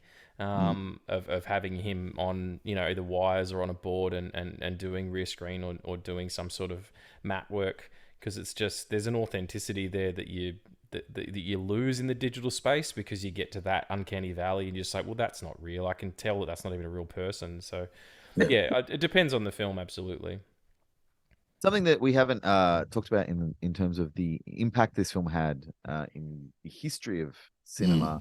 Is the 1-2 punch that it had with Gremlins and how it is responsible for the creation of the PG-13 category yes, in cinema. yes. We don't really have it yes. in Australia, but in America, you had PG and you had R, and along come Gremlins and Temple of Doom, both Steven Spielberg attached, and they're too violent to be PG, and they're like, well, then they are, but they're not quite an R-rated movie. And because Spielberg is attached, and he's like, he's the family-friendly guy, he managed to negotiate some stuff, and as a result, they're like, okay, we need to create a new category then, because this movie is not one or the other, and we understand there can be movies that aren't one or the other. So as a result of this movie, largely, like partially Gremlins, but mostly this, and Spielberg being like, you're not rating this movie R, I'm not letting you, and then be like, okay, Stephen, we're sorry. Get as in America, and a trick on effect to Australia, we get a PG-13 rating, which changes the way that you get to watch movies. Like particularly for us in the age group we are, there's a lot of movies that we had access to when we were growing up because of this change to the ratings. Where like we had in Australia, was it M and then M15, and so you could check out some M stuff. Especially if your video store clerk was cool, you could get a lot of M stuff and watch it without a parent being there. And then M15, they were like, you're 12, I can't do this, I'm going to get in trouble. But and in America it was the same. Like you could get a PG-13 movie, but you couldn't get an R movie. So there's a lot of great films that we got to watch in the VHS era as kids because Steven Spielberg was like, you're not making Temple of Doom R, I'm not letting you. I think historically it varies a little bit, but I think the widely agreed upon, The Flamingo Kid is the first ever film post Temple of Doom that was given the PG-13 rating. What in the fuck is that? No one knows. No one gives a shit. That's its greatest accolade in the history of cinema, is that it was the first film post Temple of Doom to get PG-13. Yeah, right. But yeah, like it is a film, and that's something we touched on at the start of this, is that this film is full on. There is some great, like, hearts get ripped out, people get whipped, women get beaten, children are kidnapped and turned into slaves. There are like horrible, scary things that happen, but it's also pretty cool when you're a kid. Like, it's not that scary, and we don't get that kind of cinema now. Like, Cable and I talk about this sometimes in the show, like the cinema that we expose our kids to is very different now. The Sonic movie, cool movie. Sonic 2, great movie, no complaints. Yeah, but that's what my kids are watching when they go to the cinemas. They're not going to watch Temple of Doom with Mario Brothers. Yeah, I mean the equivalent of that nowadays would be what, I don't know, maybe the Lord of the Rings. I don't know. Not even. Yeah. Because what are they getting as sequels? They're getting Marvel movies, which are completely sex and bloodless. Yeah. Or they're getting animated films, which are even more sanitized and muted. There's no that middle ground of films that are for grown-ups but also acceptable for kids, so we'll market it to kids and grown-ups at the same time, is gone. It's washed away. And you get like hard R movies where it's like, hey, there's going to be lots of swears and sex and blood, chainsaws. Yeah. Or you get like, hey, there's lots of fighting and punching, and there might be like one kiss between Captain America and a girl, and they're gonna like kill 500 people, but not a single one of them are going to die in front of you or have any blood, so you won't really know. It's just a bunch of buildings falling down. Yeah, like no one is flat out just shooting a guy in the chest like Indiana Jones does. Yeah, it's not apparent that they're dying. All right, speaking of ratings, can you remember what this was actually rated in Australia without looking it up? I'm pretty sure it was M, wasn't it? M15, yeah. M15. No. Anyway, I don't know. I had a feeling. I was thinking PG because that's just. I was sure it got an M. No, but you're right. I just Googled it, and it is rated M in Australia, which would be just I think, M's fine. It's like our version of PG-13. MA 15 plus would be. That's right. MA 15 was the one that was like up a notch. That was just before you got to like a horror picture, which I make the argument this kind of is. Like the scene, which I've just got it on here, that just happened, where they force Indy to drink the black blood of the Kali, and he is being possessed. And I mean, Harrison Ford does pain better than almost anybody. Like he does anguish better than almost anybody. And that's the scene that scared me the most. Watching this guy get possessed by something black they poured down his throat that was supposed to be blood. Like that's some horror shit. From a really bad looking skull too. That is like a creepy, the most decrepit thing in the whole movie. Like, it's full on, absolutely full on.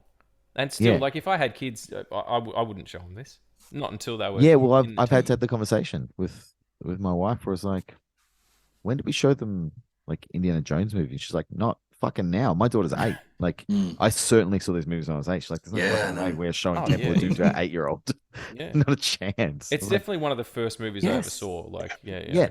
It was Yeah, this it's- and Jaws and 2001 because they were like Wow. tapes that were around. Yeah. 2001, I used to watch just the first bit because I loved the monkeys, and then it all got too cerebral and I was too young to understand. Yeah, the first time I watched it, I was too young. And when you get to that, particularly that last act, you're like, am I dying? What's happening? I'm 11. I don't know any of this. And this is too Where's Big Bird? much. Shit, come on. Big Bird. So I know that like we are putting this in like a context of like today has some issues, and we're also putting a context of like when we first experienced it. But I feel like as a movie, as like a creation of cinema that someone made, this film holds up. Like, yes, the technology in some parts lets it down, and it's not that the filmmaking is poor, it's that it was trying something that we now can look at and go, green screen, bad green screen.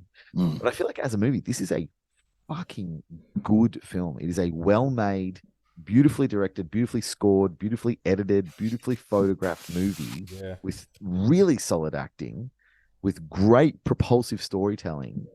Like, I can't think of many sequels from this era that do that thing of nailing what the audiences really truly loved about the first one so hard and giving it to them again in spades. Like, it is, like we talked about, it's not quite a sequel in the sense that it's kind of following that idea of being a Bond film. Like, this is just the next installment in the Indiana Jones stories. And yes, it even technically takes place before the first one, but we don't even care about that. Like, none of it matters. Here's the guy, he's got the hat and the bullwhip, off he goes again. Like, can you think of many other sequels, particularly from this era, that just crush what audiences want from a sequel and what makes a good sequel? Of this sort of, I'm gonna stick it in the 80s. Just Yeah, to keep of course. you know, Yeah. I would say, like I said before, Back to the Future. Yep. I still think Back to the Future is the superior film, for a lot of reasons. But But other even than that one is like, that is a direct continuation of number one. It's almost like 1, 2, 3 are one movie in 3 chapters. Oh yeah, absolutely. Like, not in terms of its continuity, just in terms of it being a not maybe not a superior sequel, but at least equal to the first. No, I mean, other than outside of like the Bond franchise, I don't think that anybody else has really done this, where it's just been like episodic, and not connected by any sort of thread other than Indy himself, until you get to the fourth one. So yeah, I'd say Back to the Future. I don't know. Gremlins 2 is pretty stupid, but Yeah. I mean, we love Gremlins 2 here at Sequel Suck. We think yeah, I kind of like it. Vegetable face gremlin, I dig it. Yeah. just like you talked about you like movies with big swings. I don't even know if there's ever been a bigger swing than like, let's It's make just 40 bizarre, isn't fucked it? gremlins and go for it. Lightning gremlin, bat gremlin. Can you think of anything, Cable, that comes in the same like category or the same ranking of quality as a sequel from this era that really just crushes? Because I guess that's the reason I'm asking is like, that's kind of the driving question of this whole podcast is like, why do sequels exist? What is a good sequel? What does it mean to be a good sequel? What does it take to create a good sequel? And in all the films that we've been talking about in this show over the years, like in trying to get to the nitty gritty, we've talked about some shit. We've talked about some great films that are good films but bad sequels. We've talked about some films that are good sequels but bad films. This one is kind of like, it's to stand alone. This could be the first Indiana Jones movie you ever watch, and it doesn't matter. You don't need Raiders. This could be the only Indiana Jones film you ever watch, and it doesn't matter. Yeah, but it's when you line them all up, it's like, wow, this movie. like I said before. Like, again, I've got my reasons for not watching this movie a hell of a lot, and but it's not a fault of the film at all. And you're right. And me even ranking it 3, you feel bad. I'm like, oh, it's not that bad, but it's like they're all close together. And I was just looking on IMDb. I haven't gone to Rotten Tomatoes, but if you look at Raiders, it's got an 8.4 out of 10. Crusade's got an 8.2. That's pretty good for films like sequels. What do you reckon Temple is? And I don't know why. I was thinking it could be high, it could be low.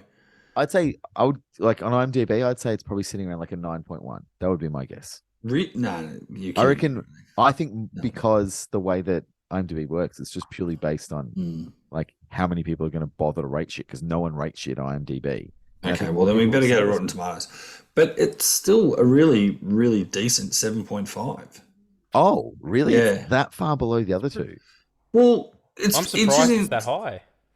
Yeah, Really? yeah, because see, Yeah, people this hate is this where when I bring it up. I think going back to what you were talking about right at the start of the podcast, Angus, is my recollections were that a lot of people and the critics really panned this movie for being too dark. Yeah, very. Not necessarily fans, and obviously you've got the nostalgia for it and you enjoy rewatching it, and I'm sure many indie fans do, but I'm not too sure. I feel like when I've talked to other Indiana Jones fans, I feel like people are like, oh, I love Temple, but I don't love it as much as I love Raiders or Crusade. So I don't know. People are 7.5. wrong.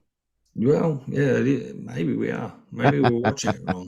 The thing that But- it has over both Crusade and Raiders is it's also a movie in a bottle. Like it's pretty much, apart from the cold open, one location. Yep. Whereas the other ones are sort of globe-trotting adventures. I like that. I like things that are contained. Like Yeah, me too. some of the best TV episodes are the ones where bottle it's in yeah. real time and they don't go anywhere. Like I feel like We've having gone the over budget this season episode. yeah. It's, how can we do this? This middle season episode as cheap as humanly possible? Absolutely. But I just it gives you a time to. And you were right, Cable, before when you said there's not a lot of setup here. It's they end up at the village. The stone's been stolen. It has mystical properties. He thinks it's fortune and glory. They go to Pankot, talk about the cult, the rising up of the cult, and then discover that it's still going on. And all that happens within the first 40 minutes. And the movie's only what? Like it's 2 hours. It's hour 2:20 or 58. something. Yeah, 120 or whatever. Yeah, like you're really into it, and it's benefited by the fact that you don't have very far to go. Yeah. Yeah, it sings. It really does. Like you put this movie on, and you don't like get up and go and do something else. I Like, do "Oh, put some nothing washing when this is on. It's a special. I'm people doing sit Doom, doing down Temple of and- Doom. Like got to be paying attention. Yeah, like Raiders. There's parts of Raiders where like, all right, I'm gonna like go and get a snack now and like put the dishwasher on because I know it's coming and I know it's happening. I don't need to see it. But this is like, oh, I'm just gonna watch this bit, and then I say that and I'm like, oh, it's credits. Like it just it goes. It doesn't let you out of its grasp. It's truly. It is funny the way we say that sort of stuff. Like, oh yeah, I can just quickly just duck out and I'll grab a drink or whatever and let it run. And it's like we do have pause buttons. Like it is funny. It's like I do the same thing. I'll leave it on in the background and then walk back in. And I'm like, oh, I just missed a good bit. Like, why didn't I just pause it? Like it's not My like... house is open plan, so I can go anywhere. I can still hear it going on. So Yeah. it's very. I also think like when you're hitting like watch 60, 70, 80 of a film, you're like, I don't need to spend 2 hours of my day watching. Like if I pause it, it's going to become 3 hours. It's going to be because I'm going to pause it every I just let it go. Just let it go. True. I'm gonna give myself away really quickly here. Like you're talking about, I know it so well. I could play it in my head. I often do that when I'm swimming, like for exercise. So in 30 laps, it takes 30 minutes or whatever. I can play the start of this movie, or I can play Jaws, or Chasing Amy for some reason. I remember all that. But, and that's how well I know it. That's how strong my relationship is with it. That as a 40-year-old man, I can remember it scene for scene, word for word. Yeah. It's Okie dokie, Dr. Jones. Hold on to your potatoes. Like that's. I'm not going to do the accent. It's beautiful, and just watch it. Just then, the scene where Indy's like he gets back to himself. They have that beautiful hug, and she's like, he puts the hat on, and Willie says, "Let's get out of here." And he goes, "Yeah, all of us." And it cuts to him like under the thing, and there's all the kids around him. Yeah, and he's standing there in silhouette, and they push a mine cart that's got a light on the front of it up to him, and all of a sudden, the light comes up on his face, like just craft that you don't see anymore. Of like, okay, what is that light motivated by? It's motivated by these kids moving the trolley car. And I guess also we don't Unbeatable. get essentially when you boil it down, what this is a dumb action movie. Like it's just a movie that's there purely for entertainment. It is action set piece, action set piece, action set piece credits. Like it's not there to be any grand, emotionally driving film. It's not worried about awards or status. It's just like, let's have fun. Not making a statement. Yeah. The movies that we get that are these days are superhero films or Fast and the Furious films or Transformers films. And to make those films takes a tremendous talent and an undisputable talent to pull off a film that creates all these characters and these effects that do not exist. To turn a truck into a robot that gets into a punch-on with a plane that turned into a robot and make it look real. Like, people so quickly forget that. Or to make it look like Robert Downey Jr. is actually flying through the sky in a suit made of metal is really genius. But those filmmakers are not Steven Spielberg. They are not all-time one of the great artists, one of the great pure cinema filmmakers of all time, who will go down as being someone who had an unfathomable level of skill and talent and know-how and heart and imagination. They're not the ones behind the camera. And that's what this is. It's a dumb action movie with a guy with a bullwhip made by one of the greatest artistic people of all time. And so as a result, you get those moments. You get that moment with the cart and you're like, oh, wow. Like, perfect sense. Yeah. So many people would not have thought of that in that moment. So many people are like, can we get a joke in? Can we get That's such a great reveal explosion in? Like, no, he's like, no, this is what we're putting in this moment. This is what I'm going to use in this shot is that moment. And no one, like, whatever you think of Spielberg, he's my favorite.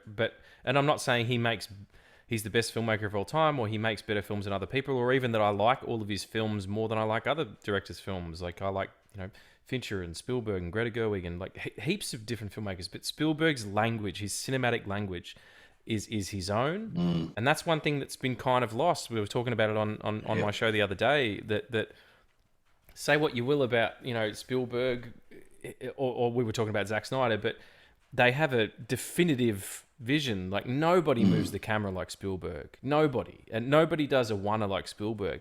Nobody uses lens choice like he's like between 35 and 27 is where he's at. That's his range. And it's just, you turn on the radio and Metallica's playing and you haven't heard that song before, it's Metallica because that's what they sound like. You turn on a Steven Spielberg film and you haven't seen it before, you go, oh, this is Steven Spielberg because it has a dolly in and a reveal or a huge oneer on a 27mm or something.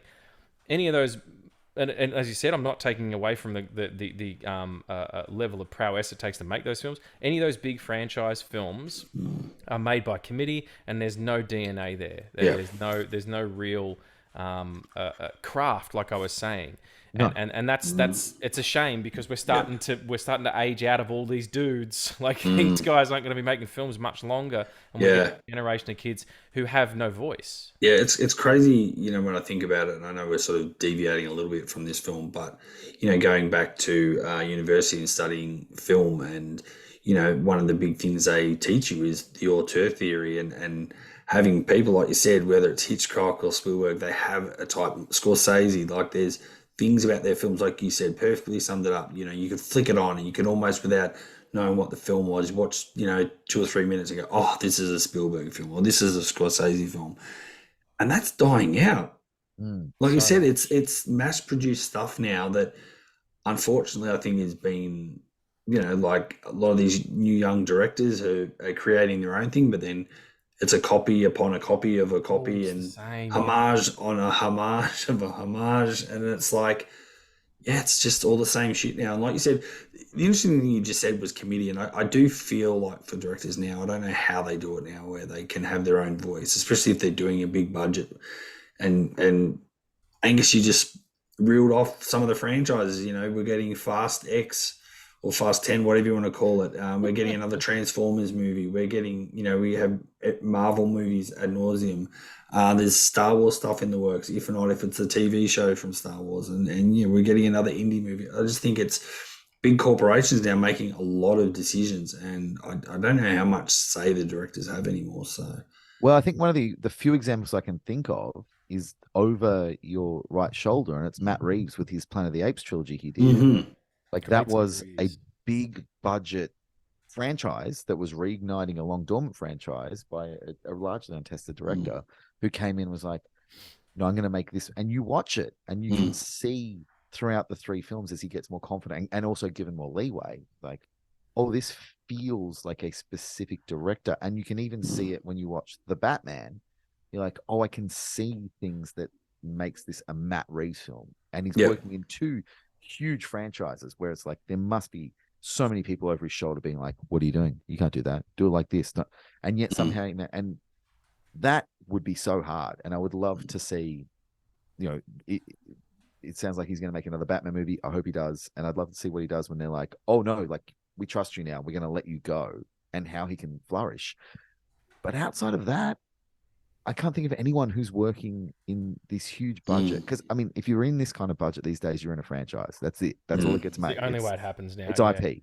Yeah. No one's coming out with a brand new Indiana Jones movie that isn't, part 5, 6, 7. Like, you're not getting this kind of movie that's a part 1. It's tied in. It's got to be a part of something. That's such a good way to put it. Actually, there's nothing begins anymore. Yeah. Well, even Jason Reitman obviously did Ghostbusters. Why am I blanking? This is terrible. Afterlife. Yeah. And it was a good homage to his dad's work and that franchise. But that was not a Jason Reitman film. Like, if you watch any of his other films, they're a certain type of film, and this was not it. And I'm sure he went outside of his normal sphere of working to do this film and to pay homage. But again, that still would have been, a lot of the times, it would have been a group decision in a lot of regards. Like, anyway. It's definitely people like you said, Angus, looking over the shoulder. I make the argument that a lot of the specific touch on the Batman is the cinematographer. What's his name? I know who you're talking about. Greg Davis. That's the one. And he was an Australian guy. I think he used to live in Bayswater. Oh wow, which is crazy. I might be wrong about that. I thought I heard him say that in an interview. Sounds like a good story though. Yeah, from Bayswater to Batman, like that's pretty amazing. But he definitely does have a specific voice. And Jason Reitman, Thank You for Smoking, such a great film. Juno's pretty great as well. But yeah, the pressure must be enormous to have this, because everybody wants it. So much so, we did a story on the show the other day in our Nerd News segment where Amazon now has the rights to RoboCop and Legally Blonde and all this IP, and they're doing we're doing movies and we're doing TV and blah blah blah. None of it's original. There's no and when I see an original, didn't they pay a now, fortune for like, Bond as well? Like, they wanted the Bond series, so Amazon owns the Bond series now as well. Is that right? Okay, yeah, they're going all in on IP. Yeah, and I don't think you get these things like Everything Everywhere All at Once. Is an original piece of material.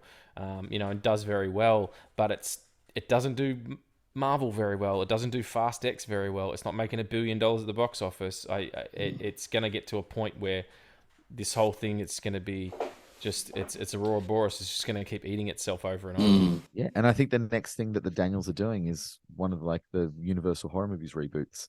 So that they're straight away real? like, like, you guys made this incredible, unique, original piece of independent cinema that took the world by storm. So come here and get in the machine. Get in there. Yeah. Like, same thing they did with Chloe Zhao. It's like, oh wow, like Nomadland really touched people and came out of nowhere and crushed everyone. So go make a fucking Marvel movie. Get in there. You do that now. And Colin Trevorrow with, you made frequently asked question about, was time travel? Was that this? That was the other one. He made Safety Not Guaranteed. Safety Not Guaranteed. And they're like, you're great. Go make a fucking Jurassic World movie. Like, if you are being given the budget and you're someone who has a creative vision, the budget is go make part 4, part 5, part 6 of this thing that's been around forever, but also make it within this very specific parameters that we're giving you, because we've already sold the franchise rights to this toy company and it has to have X, Y, Z. And also you cannot finish the story because we have to make 3 of them at least. Yeah, and we have to have another director shoot 4 things that come after the credits or whatever. Like, you know what I mean? Exactly. And we've got to leave it open. We've got to deal with Netflix, where they've got first look at a TV series that is an animated kids version of what you're doing. So it can't be too grown up because it's got to tangentially connect, and Yep. it's just this ongoing thing. And I honestly get it. Like, making movies is expensive, and there's no guarantees, particularly these days. So you got to try and like stay afloat. At the end of the day, it's a business, but Yeah. it is, when you look back, and I know people love to like joke a bit about people who are film nerds being like, the 80s was the greatest ever. I just want to sit around and watch my 80s VHS tapes because that's when everything was great. And it's like, yeah, that is a bit of a parody, but also there's a lot of truth in it. Yeah. Because you can pull out umpteen number of movies from the 80s that are not franchises, that have never gone on to have this huge reputation, or have never gone on to become these incredible things that are massively beloved by a huge community of people. Like, yes, they're great. And then you Weird have something like science. Indiana Jones. Yeah. Then you have Indiana Jones, which is both. It's like, it's this thing that is beloved by this group of people who grew up like loving it, and also has elevated to be this franchise now, which is it still feels weird to call Indiana Jones a franchise. But I guess when you're up to part 5, what else do you call it? That's what it Part is, 5, yeah. and there's 2 TV series, and I'm sure there's comic books. Yeah, there's yeah. books. Yeah, Yeah. there's heaps of books. Umpteen, Yeah. toys and t-shirts. Like, it's a beast. It's its own empire. Some video games and shit. Do you think that the idea forward is recasting him and recasting him younger and just going back to the early 1900s or 1920s when he was in his 20s and start doing some early adventures? Because that's like, I love Harrison, and I've never seen anyone else do this apart from Sean Planley. But I reckon, don't do Chris Pratt like they said they're making that joke that would happen.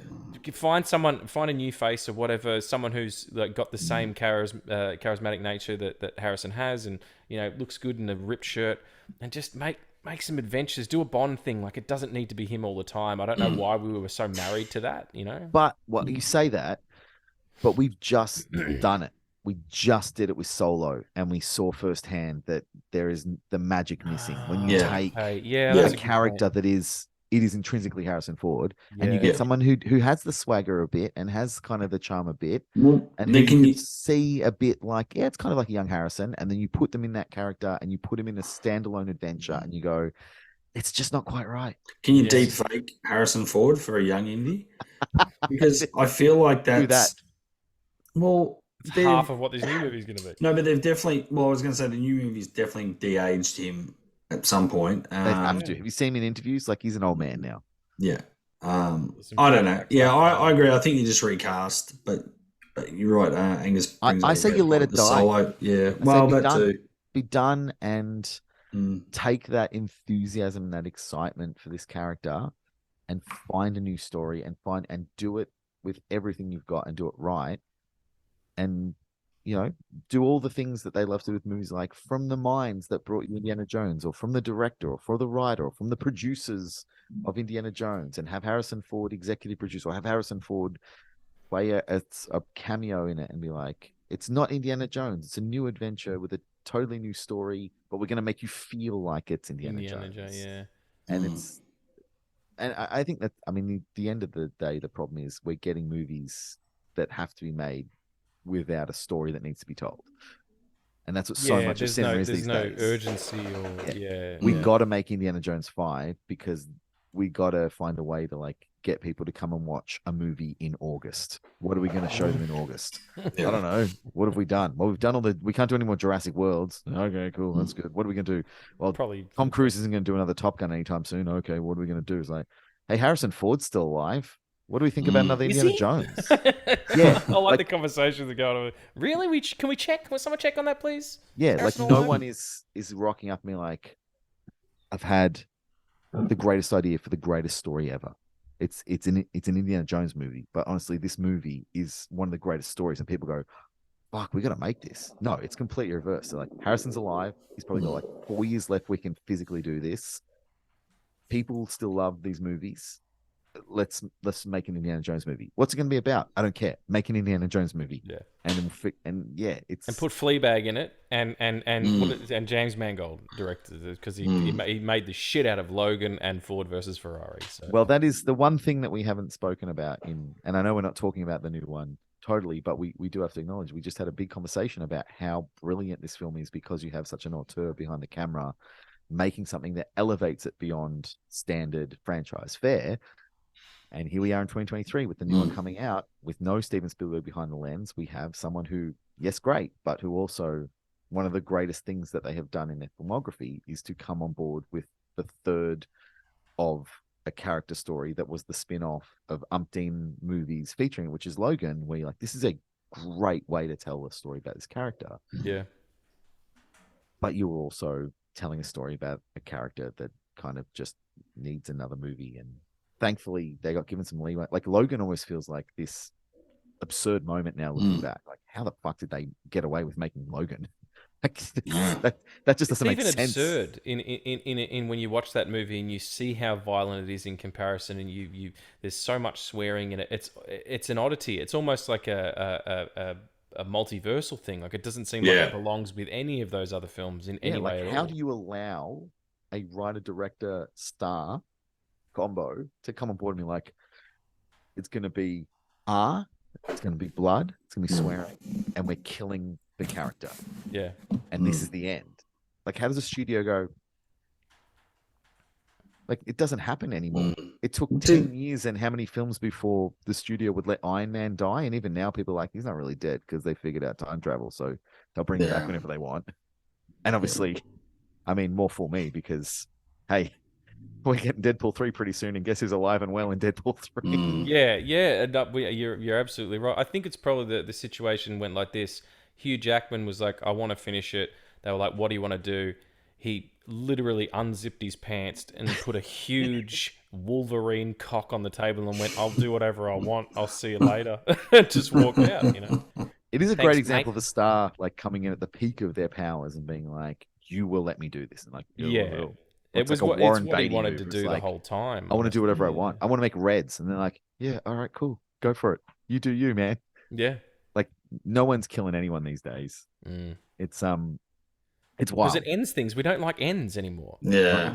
You know, like the terms of something, the beginning of an end is very important, like as a universal concept, but there's no ends. Nothing ever ends anymore. Not only is there no end, like a movie has to have, like, I noticed this the other day and I had realized it, but it struck me as so absurd the other day where movies don't have post-credit scenes anymore.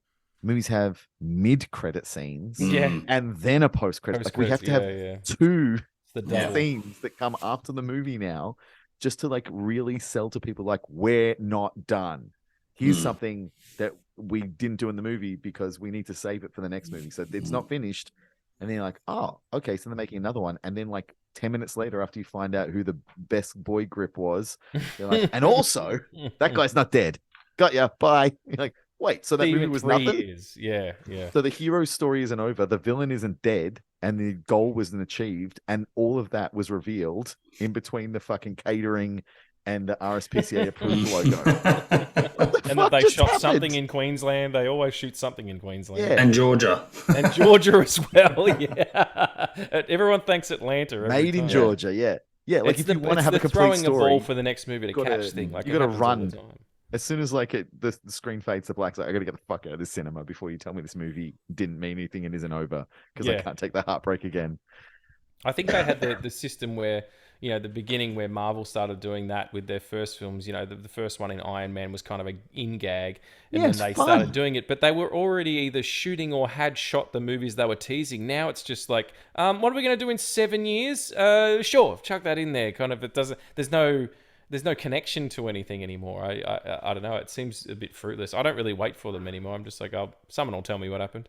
Yeah. The internet immediately. You can, on your way out of the cinema to your car, you can Google post-credit scene Avengers 9, and they'll be like, here's what happens at 3 minutes into the credits, and here's what happens at 7 minutes into the credits. Yeah, okay. Absolutely. Turns out I didn't need to sit around for that. We have wandered off the path from... We have. I think we probably need to get back on that path and wind it up. Back to Pankot Palace, the Temple of Doom. But look, you know, the one thing I will say for us in getting off the path is this movie leads us on a lot of paths. It's a big touchstone. Like, all roads lead to Indy. You know, you can trace a lot of stuff that we love today back to this, and you can also trace a lot of things that we watch and we wonder like, why isn't this as good as it should be? And you go back to these movies and you're like, because a proper brilliant filmmaker wasn't telling a story they desperately wanted to tell in a fun way and wrapping it up at the end and having no intention of ever making another one. Like, this is a great. I know there are other movies since Indiana Jones and the Temple of Doom that do it, but this is one of the ones that really like does it and does it really, really well and lets us know it can be done.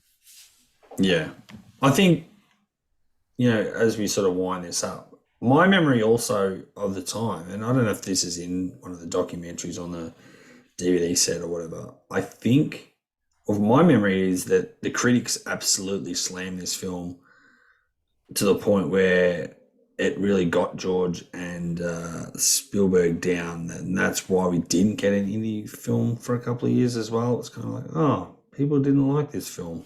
It's too full on. It wasn't what they wanted. What's the gap between this and well, 84 and 89?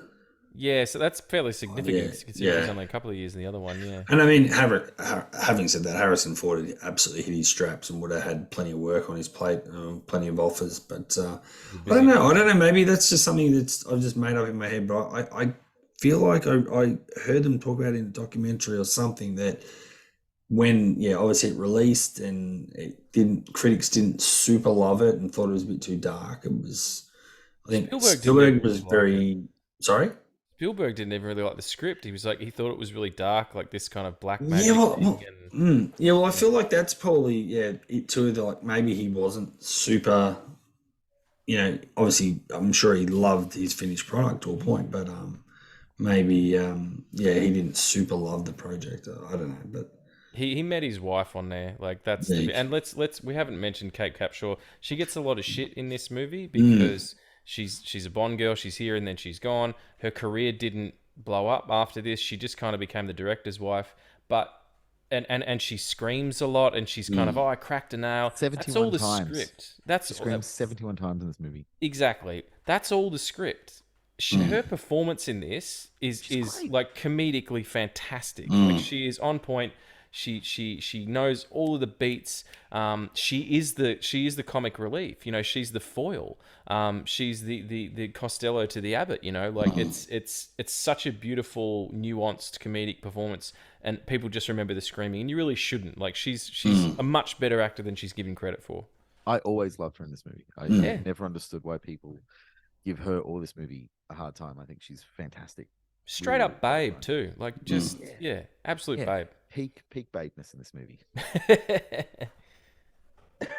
I mean, I don't know if there's much left to say about this film that hasn't been said. We love it. I know we're all kind of slightly different on it. For me, this is the pinnacle of what an Indiana Jones film can be. And I know that there's a lot of argument against that and people saying, no, it's Raiders, it's Crusade. But I can't think of anything in the other movies that makes me want to reach for them over this movie.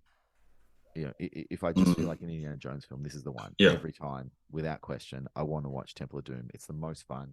It's the most exciting. It's the funniest. It's dark, but it is dark in a way that is really warranted by the story, I think. Like it would be disingenuous to try and do this film in a wackier way, which sounds odd when like the first and the third one have a lot of Nazis in them. And I'm like, this one's dark, but for a good reason. They're all about pretty dark subject matter. But I think this is like the apex of Indiana Jones films for me. I mean, I have to agree. Like I think you can't really have one without the other. Yes, we can say it's dark or, the perception is it's dark, but it doesn't work as much Indy going on this mission effectively to get this stone because all the kids, like if the kids hadn't been kidnapped, it doesn't have that to it. And then like even the relationship with Short Round and him being able to say, oh, imagine, 100 short rounds being taken away from their families. And, like all those character moments it built up, it just doesn't have the payoff of a film. It doesn't have, like I said, it just doesn't. I think it doesn't work if you have it. If it's just a couple of adults that have been taken or kidnapped or disappeared or what have you. Like, why would he give a fuck? Like, it kind of has to be the kids. It has to be this village that's just dying and decaying because it's the rock has been stolen and the kids have been stolen. I don't understand. Not sure how you would write it any other perfect way that would make sense. And it's his reaction to it as well as when he's translating and telling Willie the story, and then he turns around and repeats the line. She says, "What?" And he goes, "The children. They took all of their children." And it's just it doesn't matter if you're a parent or not a parent or what relationship you have with children or younger people. You can't not know that means something. And you're totally right. Like, I've never thought that before. Without Short Round, the motivation for him to really go after this, fortune and glory be damned, is so much less if it's just him and Willie. So it's firing on all cylinders. It nearly reaches critical mass. In because of some of the themes and how dark it gets. But you're right, Angus. When I want to watch an Indiana Jones film, it's Doom I reach for. It's just such a huge swing, and I'd love Raiders. Like I said, I've got a poster of it up just on there. But there's something sanitized about those two pictures, and feels like this. Nothing has ever been done like this before or since. No. There's plenty of Raiders impersonators, and there's plenty of Raiders movies before that, like the adventure pictures of the 1950s. There's nothing like Temple of Doom. Outside of a horror picture, there's nothing like this, and I appreciate the originality more than anything else. Yeah, and now we get to wait with bated breath as audience members to see, are we going back to that realm of wonder? Dial up that destiny. When we get the dial. Possibly. Sounds like a time machine to me, but anyway. It must be. It's my least favorite title of the 5 so far. Let's see if it grows on me. But I think it's the 2 Ds. It kind of it's like, what are we doing here? That's a bit double D. Maybe you're right, Cable. Maybe it is a time machine and he's not de-aged. They're going back in time. And then they recast someone to carry on the stories, and then the 6th Indiana Jones movie will be Raiders of the Lost Ark again, but with Indiana Jones knowing he's gone back in time and trying to do it differently. And they remake Temple of Doom. But for now, we know we have but it doesn't do very well. One near perfect Indiana Jones film out of 4 when you've got 3 that are pretty freaking good as well. So I think we did it. I think we're pretty good. I think we're all pretty high on Temple of Doom. I've come around definitely in the last couple of years, and I agree. I think it's the one that's easiest to put on when you just want to switch your brain off and just be bang, bang, bang, bang, bang, something happening. Yeah. You want to sit down and really go back to, you want to know. You want to think about your dad. You want to think about your relationship with your dad. You put on Crusade. You know what I mean? That's true. Yeah. I mean, I guess my thing overall, not knowing Indian culture, and like you talked about, that there might be some issues with how they addressed using some of the mythology of Indian culture and how they applied that to this movie. Yeah. Me not knowing that sort of stuff, that's maybe where I struggle to gravitate toward it. Whereas the Ark of the Convent and the Holy Grail, is very well known to me, and the mythos behind that, and just those ideas of that pursuit of that sort of fortune and glory isn't lost on me. So for me, that's probably where I find I have more in common is probably not the right word, but I have a better understanding of that pursuit, and that's where I can kind of get on board with those 2 stories a little bit more than Temple of Doom. But overall, I think also where you grew up, like him, you have more understanding of Judeo-Christian iconography than you would, Kali or any of those sort of Eastern deities. Yeah, it's totally understandable. And look, I think what we have figured out, beyond a shadow of doubt, is when you're looking at classic swashbuckling adventures, not all sequels suck. True. And I'll leave you on another little funny thing that you mentioned, Planet of the Apes before. Tim Burton's Planet of the Apes had a very interesting place and chant. Do you know this, Regan? Do you know what I'm going to talk about? Not really, but I'm just remembering that Marky Mark's in it. Yeah, but fuck that guy. their special place in Planet of the Apes, it's sort of the forbidden zone of that film, is Kalima as well. Is that right? That is correct. It must And I don't know if that's a direct reference or they're playing on the whole, like I said, the Indian Hindu tradition, cultural, whatever. I don't know if it's a play on that or it's a play on Temple of Doom. I've got no idea, but it's referred to as Kalima as well. Well, you've obviously watched that movie recently. You all right? You want to talk? No, about it? I just remember I always it's one of those things. I'm like, is that a throwback to Temple of Doom? Because I always took it as that. But yeah, I mean, Tim Burton's got to have seen the Indiana Jones pictures. This one's his favourite. Tim Burton fucking loves Temple of Doom. I'll tell you that much. Number one fan. Well, like Gus said, I think we can agree not all sequels suck. By definition alone, they're inferior films.